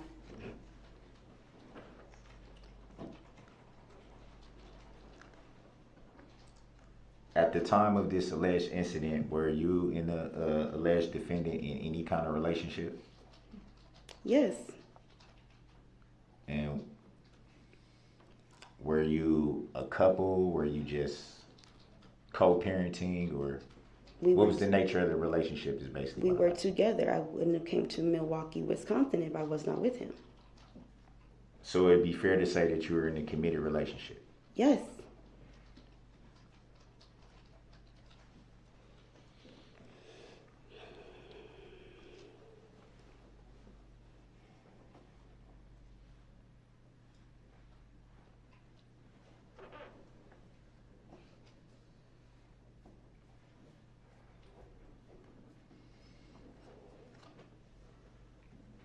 1 second, Your Honor. I'm just going over something.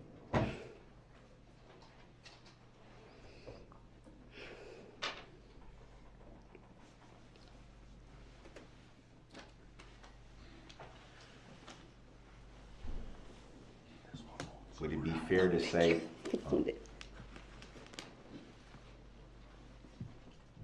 I'm sorry, I didn't know. Go ahead. No, there was a water bottle being provided. Oh, okay, I'm sorry.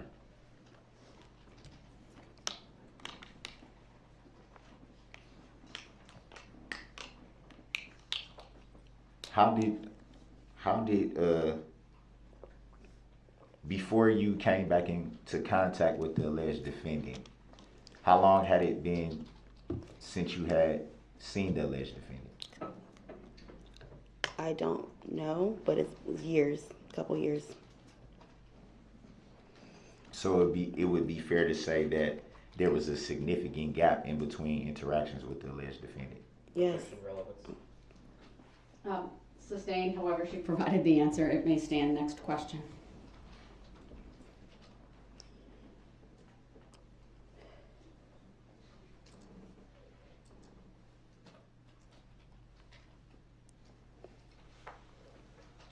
So during your time, well, approximately how long were you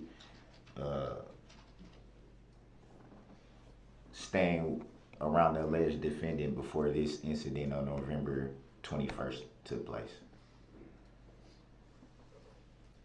I don't know the exact time.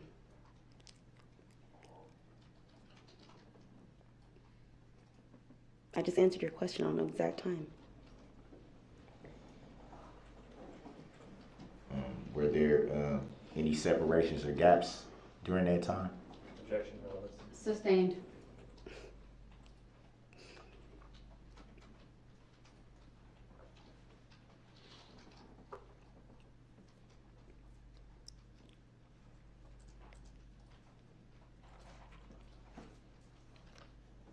At any time during these alleged incidents, were you with someone other than Miss Corey? Corey and Nick the day of the 21st, and then we separated and I met back up with them. Any time during that day were you with anyone else besides those two that you just named? Mr. Brooks, you.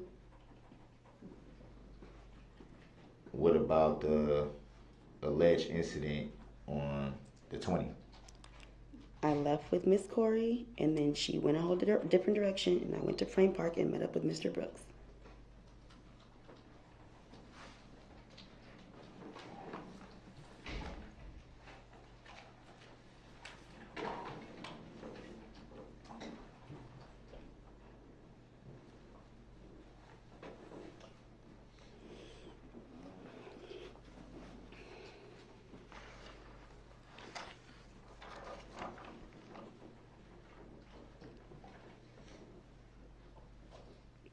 Just 1 second, Your Honor.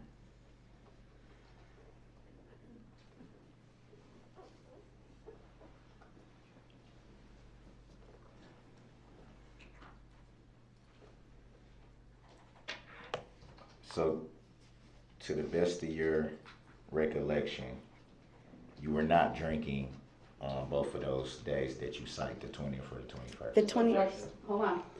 Mr. Brooks, under 90611, I'm stopping this cross-examination. You've asked the same question, multiple questions, multiple times, and at this point, I'm going to declare that the opportunity to cross is now concluded. I didn't know that was the same question, Your Honor.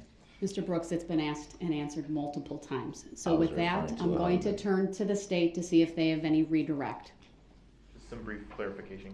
Go ahead. Thank you. Ms. Patterson, after the parade incident, which took place after the video we saw, right? Yes. Okay. You remember meeting with Detectives Jessica Barron and Steve Guth that night? Yes. Okay. And you gave a statement to them that night, correct? Yes. You gave a second statement to Detective Guth the next day. Is that accurate? Yes. Okay. So let's talk very briefly about that first statement, the night of the 21st, Mhm. the night Yes. of the parade incident. Yes. You told them about an incident that had happened between you and the defendant on November 20th, is that right? Yes. And you also told them about an argument that you had had with the defendant on the 21st, is that right? Yes. But you left out the part about any physical violence on the 21st, is that accurate? Yes. And then when you met with Detective Guth for your second statement Yes. on the 22nd, that's when you confirmed that there had been violence with Mr. Brooks on the 21st, is that right? Yeah, yes. Well, they seen my eye on the 21st when they came, so I did let them know about the incident on the 21st. I did. The next day, I let him know about the incident on the 20th is what happened. Okay. All Yes. right. Thank you. To make it better. Sorry. Good. That's all I have, Judge. Thank you. Thank you. You may step Thank down. you, Your Honor.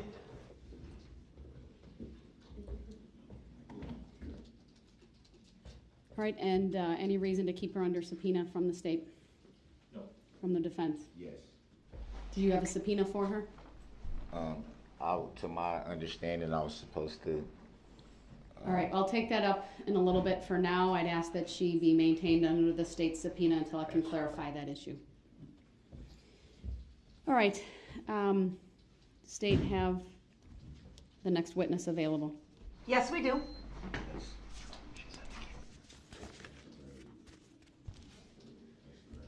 Mr. Brooks, please. Before the next witness comes in, if my ladies and gentlemen of the jury want to take a quick moment to stand.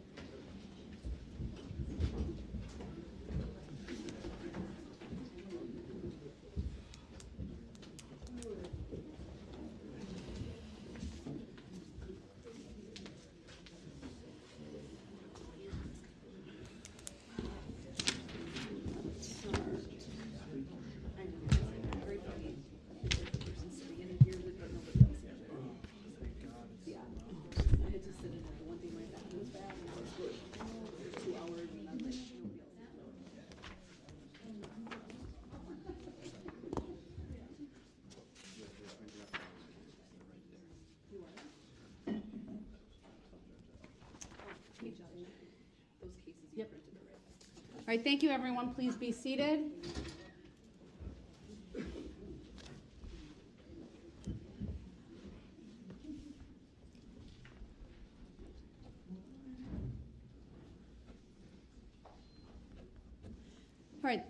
All right, the state may call its next witness. The state calls Detective Steve Guth. All right, detective, please make your way to the witness stand. When you get there, please remain standing. Raise your right hand, and my clerk, Teresa, will swear you in. Do you solemnly swear that the testimony you're about to give shall be the truth, the whole truth, and nothing but the truth, so help you God? I do. Thank you, sir. Please be seated. When you are seated, if you would please state your first and last names for the record and spell both. Detective Stephen Guth, Steven Guth. Thank you. Go ahead, your witness. Thank you. Detective, what do you do for a living? I'm a detective for the City of Waukesha Police Department. How long have you worked for the police department? 20 years. How long as a detective? 7 years. Okay. Were you working as a detective on November 22nd of 2021? Yes, I was. On that date, did you meet with a person by the name of ERIKA Patterson? Yes, I did. What was the purpose of meeting with Ms. Patterson? I wanted to clarify her statement to me regarding a domestic related incident that had occurred. And as part of that clarification, did you get into a squad car with Ms. Patterson? I did. And what was the point of doing that? I wanted to ride in the car with her since she was unfamiliar with the geography of the city, and so that she could point out to me specific directions on where she went with Mr. Brooks. Could we have Exhibit 1 up on the screen for the jury, please, and for the witness? Permission to publish Exhibit 1. Granted. I'll go over here for a moment. It's the rear laptop, correct? Yep. Laptop?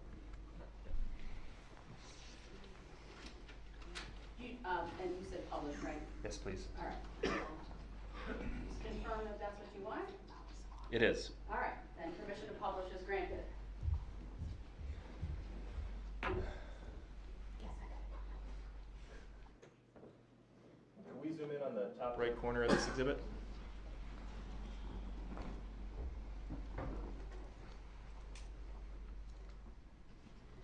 Okay, where did you first, or where did this journey with Ms. Phillips or Patterson, excuse me, Ms. Patterson begin? Once I picked her up, we moved to Frame Park, and we parked in the area that's close to where that star is, where it says Frame Park. In the top right corner? Correct. Okay. And where did you go from there? From there, we traveled on Baxter. So the way that the frame park is here, can I touch the screen? Do we have the ability to let the witness touch and Yes. mark? Just let us know at what points we'll capture it, and then we can also print it at another location and if need be. So we met generally in that area that's highlighted now in yellow. And we traveled in this direction on Baxter. Okay. And then what? As we continued down Baxter, we got to this street called Buckley, and then from Buckley, we made a right turn and ended up on Carina. Let's go back up. Yeah, don't And move the let's- screen until we can capture it. Let's capture there. And we probably need to. Second, if you saw the little number counting the percentage, that means it's done capturing it once it stops. Okay. Can we clear that now? Yes. And let's zoom out. We'll get that printed and we'll have that marked as 1A. Now, from where you left off there, after you made that right turn onto Buckley, can you draw on the screen where you went next? Yeah, so again on Buckley, we did travel down Buckley to Carina. And then on Carina, we made a left turn, traveling along the river till we reached Barstow. And then from Barstow, we made a right turn, traveling up northwest Barstow, all the way to the Barstow Hill, where it's highlighted in green there, up the Barstow Hill, and it's going to come off the map, but all the way up to Bidwell. Okay. And did she indicate at what point you should turn around?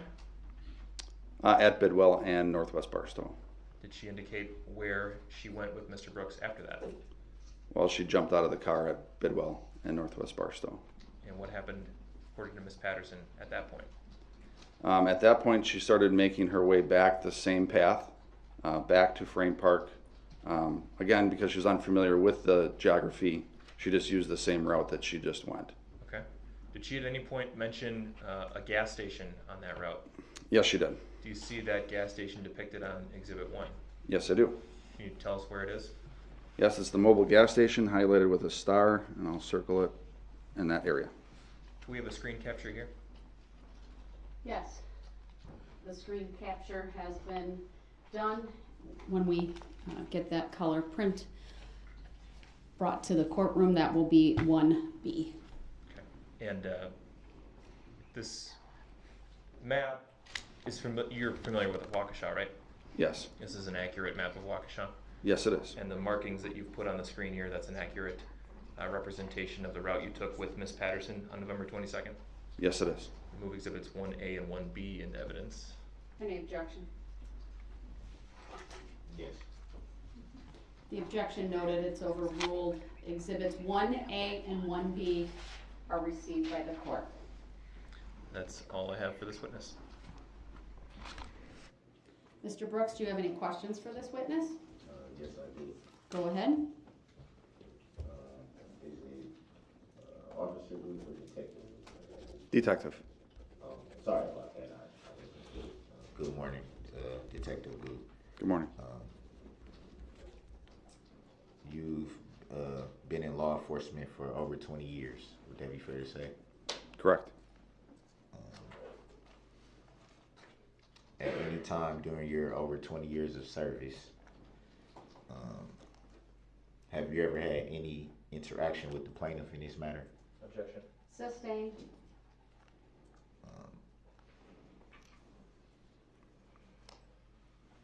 Can you state for the record if the plaintiff is in court today? Objection. Sustained.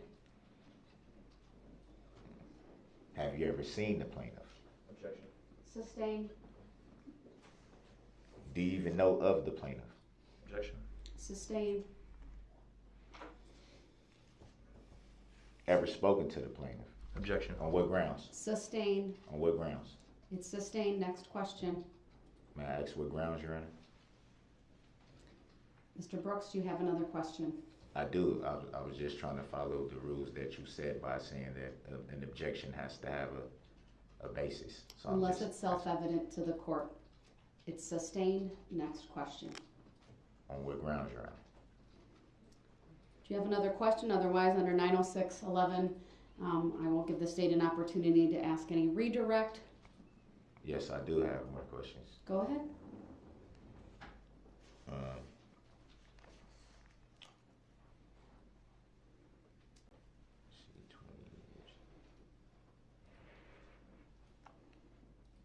Were at any time did ERIKA Patterson report any domestic incident to you?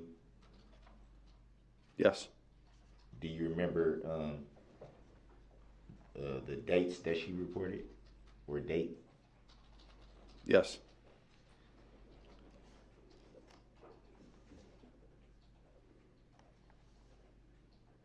At any time during that report, did you find her to be untruthful?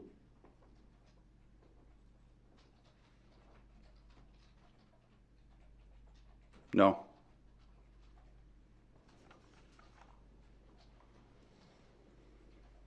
Just 1 second.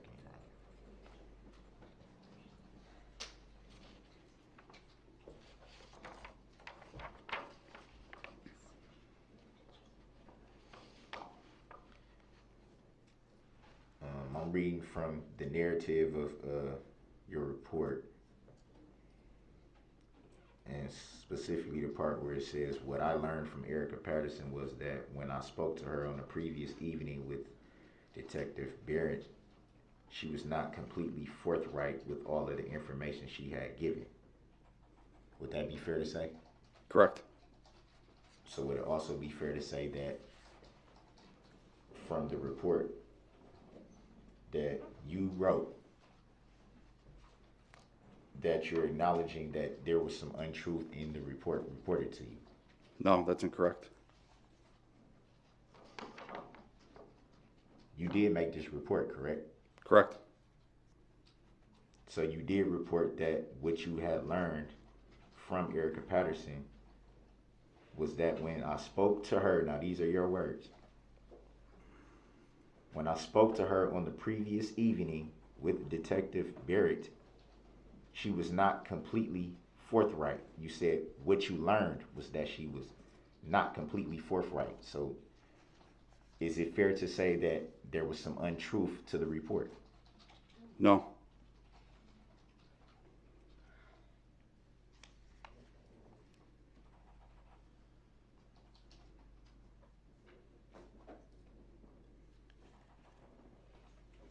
So why would that be in the report? For various reasons. The most common reason is that when domestic victims report crimes that happen to them, a lot of times they're very afraid of their abuser, and so they don't always give all details, because if they do give all details about what happened to them, they feel like they might have something happen to them in a future date from that same abuser. So would it be fair to say that you could have just stated what you just said in your report? I did state that. Not in the report. Is it fair to say that obviously you've been in law enforcement for a very long time? Is that a question? Would it be fair to say that it could have been reported in the way that you just stated, instead of stating in your report that there was untruthfulness? I didn't state untruthfulness in my report. If you further read into the report, I state what I just stated.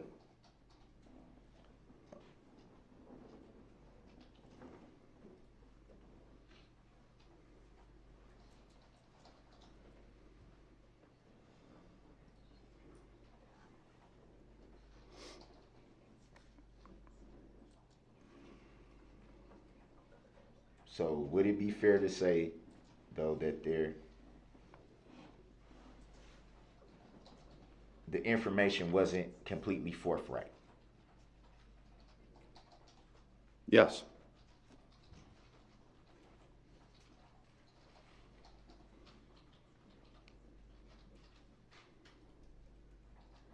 To the best of your knowledge, would it be fair to say that there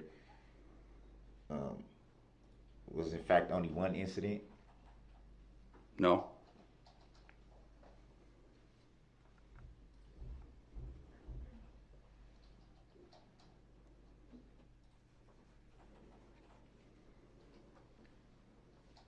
And would you be basing that, to the best of your knowledge, would you be basing that answer, the last answer, on hearsay?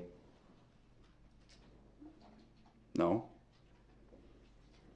So you would be basing your answer on eyewitness account?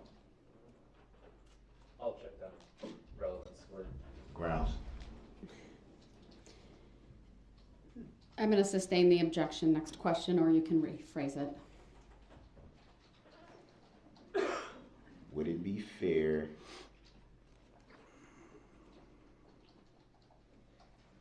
I don't know how I can rephrase that without asking it the same way, Your Honor.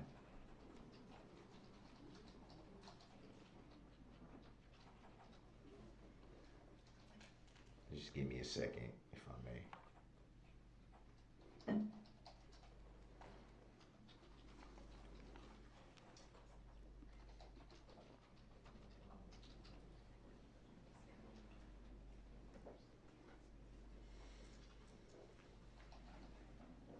At any time during your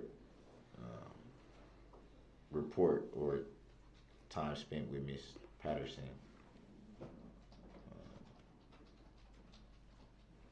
did she state where she may have been on November 20th of 2021? Yes. Do you recall what that was? What she said? I recall what she said, yes.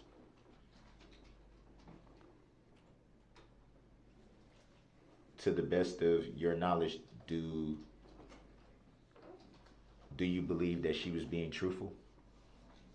Yes. I'm just going to advise the jury that ultimately it's the jury's determination of credibility that matters.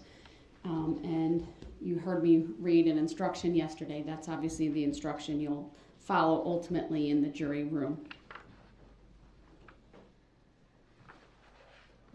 To the best of your knowledge, do you recall any injuries on the first reported incident? Yes. Do you recall what they were?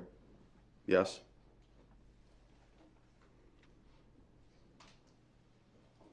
And do you recall any injury on the reported incident from the day of the parade?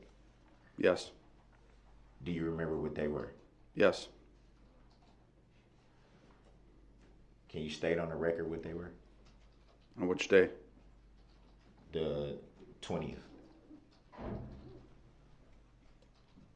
Her mouth was injured due to being slapped in the mouth. Do you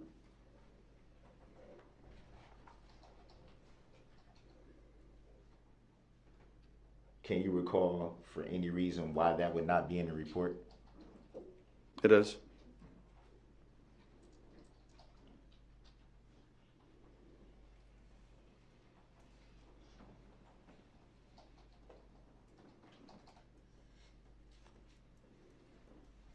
To the best of your knowledge,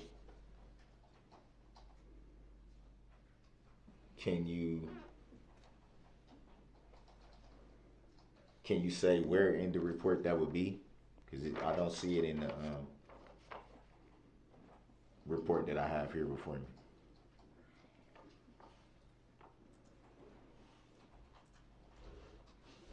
Are you asking me which report states that she was injured in the mouth? Are you asking if it was reported to me that she was injured in the mouth? No, I'm not. I'm asking you, why is there no injuries reported for that incident, alleged incident? It was reported to me that she was injured in the mouth by being slapped on the 20th. Are you aware that that was not testified to? No. Hold on. Hearsay. What grounds would that be hearsay? Your Mr. Honor? Brooks, it's up for the jury to determine the truthfulness of anything that's said or testified to in court. Okay. He was not present for any other testimony, so it would not be proper for him to comment on that. Next question.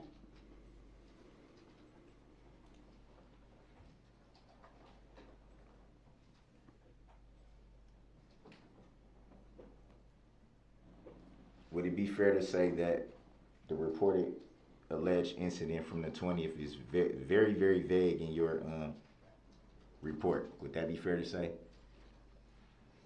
And by vague, I mean there's literally 3 sentences. I don't have the report in front of me. If you're I have it in referring front to of me. vagueness, that's why I went back on the 22nd to interview her again to clarify information.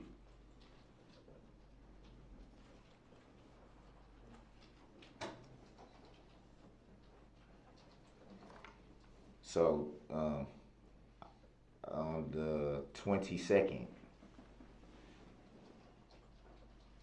and this is your report I'm reading from, it says, due to the influx of information, we were unable to make sense of all the information. Would that be fair to say? Correct.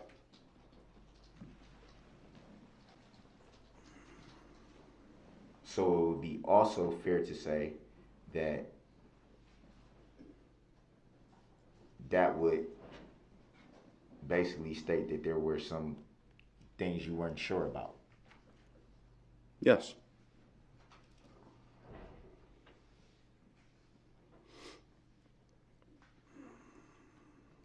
You also say in your report that you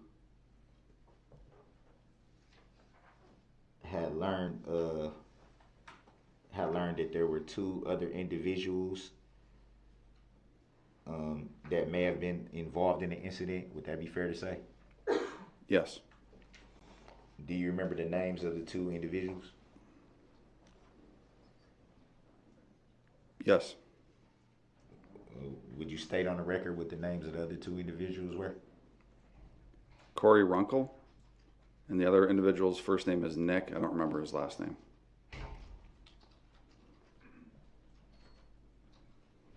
Did Corey Runkle in any way report anything about the incident to you? Not- Which incident? Hold on. Which incident are we talking about? From November the 21st of 2021. Thank you. With that clarification, are you able to answer? Not to me directly. Do you recall if you had learned of any information about what Corey Runkle might have said to any other law enforcement? Yes. Do you recall what that was? Yes. Would you like to state on the record what that was that you may have learned? I learned that she was with ERIKA Patterson on the 21st, on November 21st, 2021, when ERIKA Patterson was involved with a domestic incident. She responded to help her friend. Do you recall of learning if Corey Runkle was with ERIKA Patterson on November 20th of 2021? I don't think Corey Runkle was with ERIKA Patterson on the 20th.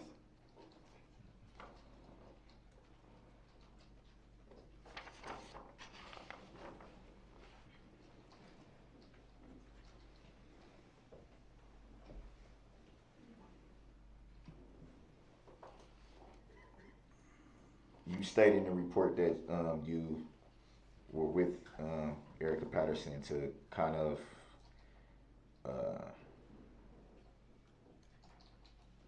basically you took her on a drive to pretty much retrace her steps. Would that be fair to say? Yes.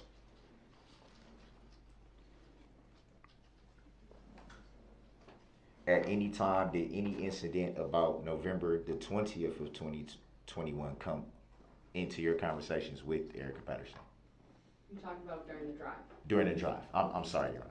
No, I just want to make sure that the question's clear. Go Okay. ahead. I believe we did talk about it, both incidents from the 20th and the 21st. Do you recall what was said? Yes. Do you recall putting that into your report? I recorded our conversation. I don't know if I put every detail of our whole recording into that report. Would it In be- fact, I know I didn't. So not every detail from our recorded conversation is in that report. The report is a summary.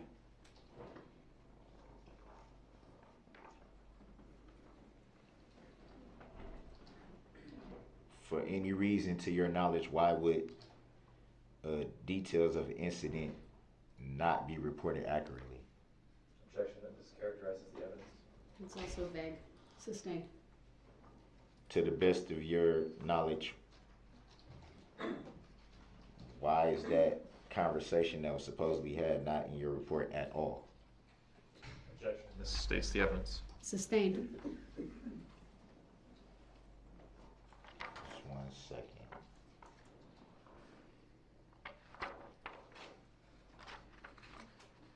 Sorry, Your Honor, I got tons of paperwork.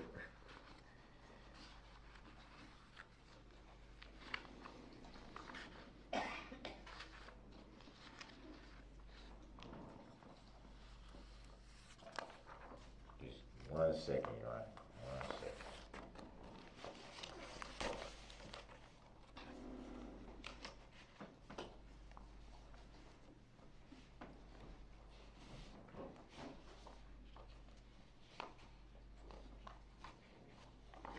And you stated that you interviewed Ms. Patterson on multiple days. Would that be fair to say? Yes. And on both of those times that you interviewed Ms. Patterson, did the reporting ever deviate? Mr. Brooks, under 906.11,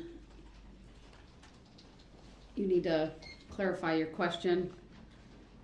It's ambiguous. It's confusing. What I'm getting at by that question is, did what Ms. Patterson said change from interview to interview? No. So at any time during your interview, did you learn less or learn more? I learned more in my second interview. So it would be fair to say that the information you learned changed. Would that be fair to say? Objection, argumentative. Overruled. He may answer. It did not change. I just learned more information. More information about what alleged incident? The 20th, the 21st? Both, honestly. I'm Both. sorry. Both, honestly. So, would it be fair to say was it 2 interviews that you did or 3? 2. So both interviews, you continue to learn things that you didn't know from the previous interview. Objection, asked and answered. Sustained. Would it be fair to say that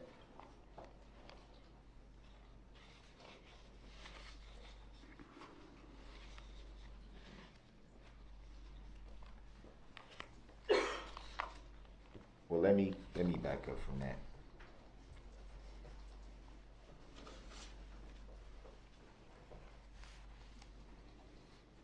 Would it be fair to say that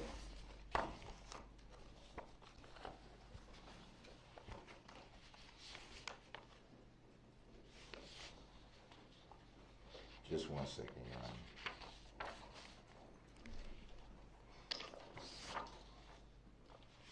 Trying to find the list there. Detective Goose report, if I may.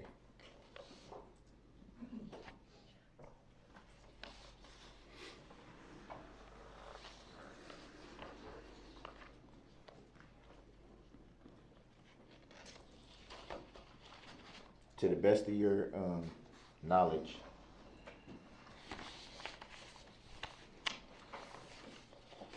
did ERIKA Patterson give any report to any other law enforcement that you were aware of? No.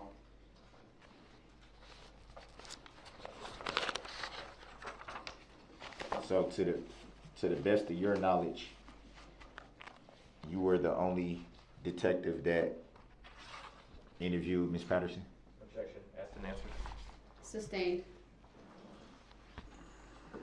To the best of your knowledge, were you the only one that interviewed Ms. Patterson?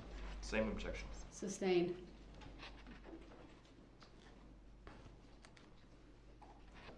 At any time, did you learn anything about the alleged incidents that Ms. Patterson claimed from any other law enforcement? Objection. Same reason.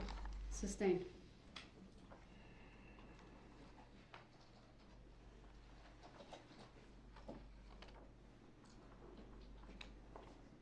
At any time were you, or at any time did you view the video footage from White Rock School? Yes. Do you remember what you saw in those videos? Yes. You stayed on the record what you saw? Under 906.11, I'm going to advise the witness not to answer. That video is in evidence. It will speak for itself. And his understanding of what's in there, at least at this point, is not relevant. Can you say what was the date of the video that you saw? November 21st, 2021.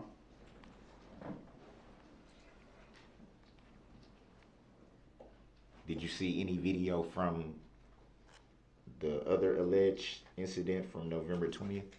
I'll object. I don't see the relevance to anything that happened on the 20th. Sustained.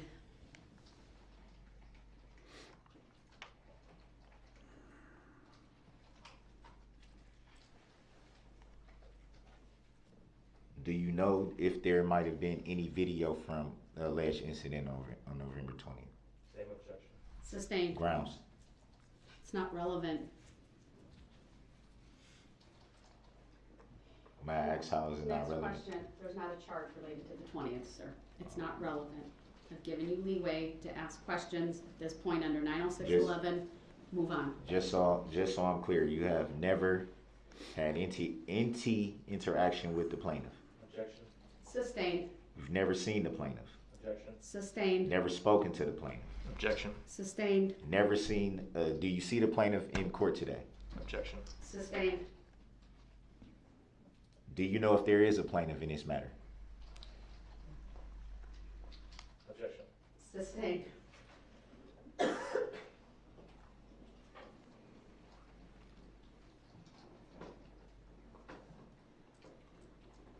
Have you had any prior knowledge of the plaintiff in this matter? Objection. Sustained.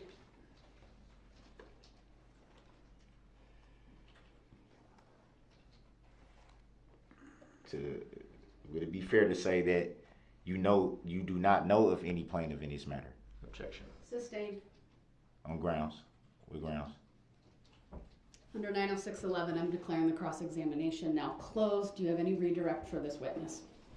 Briefly, Your Honor. Thank you. Detective, when you reported that ERIKA Patterson had been less than completely forthright with you, what did she leave out the first time you spoke with her? She left out the incident that happened to her on November 21st, 2021. The incident where she accused Mr. Brooks of punching her? Correct. Okay. You testified on cross-examination that in your general experience, victims of domestic violence do not report 100% of the details all the time. Objection. Hearsay. Overruled. Grounds. He hasn't asked a question yet. Grounds for the. He can ask his question. This witness testified about his experience based on a question you asked, so the redirect is appropriate. May I just say that every situation is different, Your Honor? which You're we do know attempting to that. testify, so no, you may not say that. The jury will strike that comment made by Mr. Brooks. You'll have an opportunity, if you so choose, to testify at a later point in time in this trial. The state may ask its question. Thank you. Did ERIKA Patterson provide to you a specific reason for her situation, why she was not 100% forthright with you? Yes. What was that reason? She was extremely afraid of Mr. Brooks. Thank you. I have no further questions. All right, thank you. Detective, you may step down. Any reason to keep this witness under subpoena from the state? Not from the state. Anything from Mr. Brooks? Yes. All right, I'll take that up later and reserve that until I can review that with the parties. All right, this would be an excellent opportunity to take a mid-morning break. It's 10:49, about 15 minutes. All rise for the jury. We are in recess.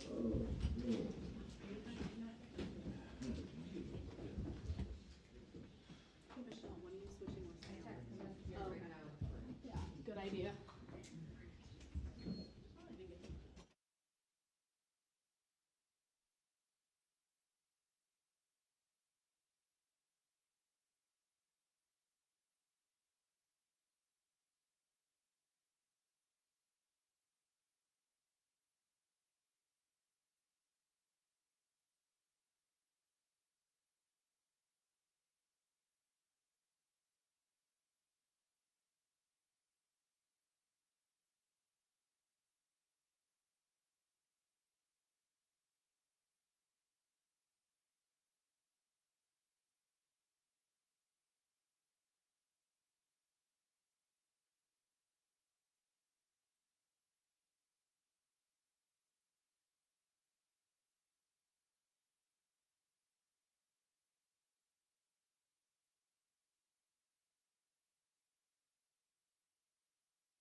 Things before we bring the jury back out, so we are on the record.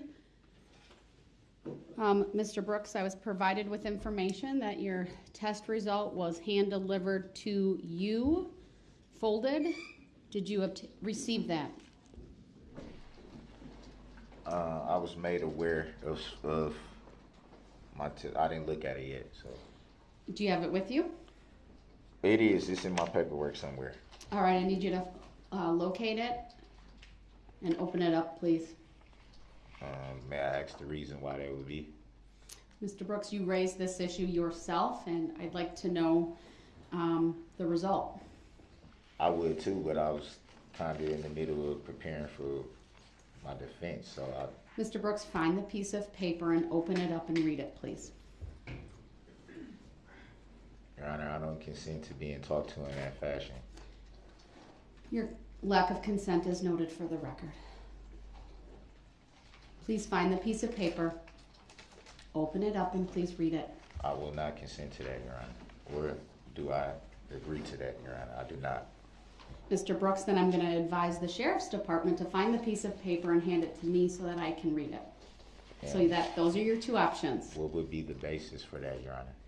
Mr. Brooks, this is an issue that you raised, and I need to bring it to finality and know what the test result is. Okay, with all due respect, it was a motion that I raised. All right, I'm going to clear the courtroom. We're going to go off the record, and we're going to find that piece of paper, and I'm going to address it when that's done.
excuse everyone from the courtroom, take a recess so that the test result could be obtained, and if necessary, by reasonable force. It's my understanding there was some type of situation or altercation between Mr. Brooks and the deputies. Ultimately, though, I think he was taken into the bullpen. He was brought back out, but it was very clear to me that he was upset. I think understandably so, but I needed to make a record of what was being done, including that I have obtained the test result, so there's an accurate record in this case related to the motion that was raised previously by Mr. Brooks. I want Mr. Brooks to know that I am not removing him from when the jurors are brought back in. It was just simply because he was upset. He was very loud when I walked into the courtroom before going on back on the record. He was yelling about his constitutional rights being violated. I advised him that if there was any type of use of force that he wanted to complain about, he could certainly do that through the proper channels with the sheriff's department, but just given his state of agitation and my need to make a record, I had him taken to the other courtroom. He is currently muted. I do not intend to go forward with additional testimony. Ultimately, I'm going to take an early lunch break because of this, but I will make a record of the following. I have the result. I am going to scan it, have my clerk scan it. It will be filed as confidential, though. It won't be available to the public, but it's there for appellate purposes, but I can confirm that the test result for COVID-19 was negative. And again, I required the sheriff's department to provide that result to me, and it was, and it will remain under seal. I realize I'm disclosing that result, but I feel obligated to do that given the motion that was raised 2 days ago by Mr. Brooks. Again, I intend to take an early lunch, so that will hopefully give Mr. Brooks an opportunity, if he so chooses, to review the result himself. It was put in front of him. I did see that he either shoved it or tossed it or just dismissed it. It looked like it went on the floor when it was put in front of him, but we'll certainly have the deputies give that to him again. During the recess for lunch, Mr. Brooks will also be given the opportunity to change into street clothes if he so chooses. But when we come back, he will be in this courtroom. I agree. Mr. Brooks was making a couple of statements about how he was abiding by the rules and being respectful, things of that nature. I agree. He's done an excellent job while in court here this morning. He's been respectful of the rules. He made some early on. I let him, make his objections or lack of consent. He did that respectfully. When I said I was moving on, he generally was able to do that. We were able to get through 2 witnesses. He was able to follow along, ask cogent, clear, responsive, and articulate objections. He was able to elicit information from the witnesses regarding either their memory, their credibility, and other things.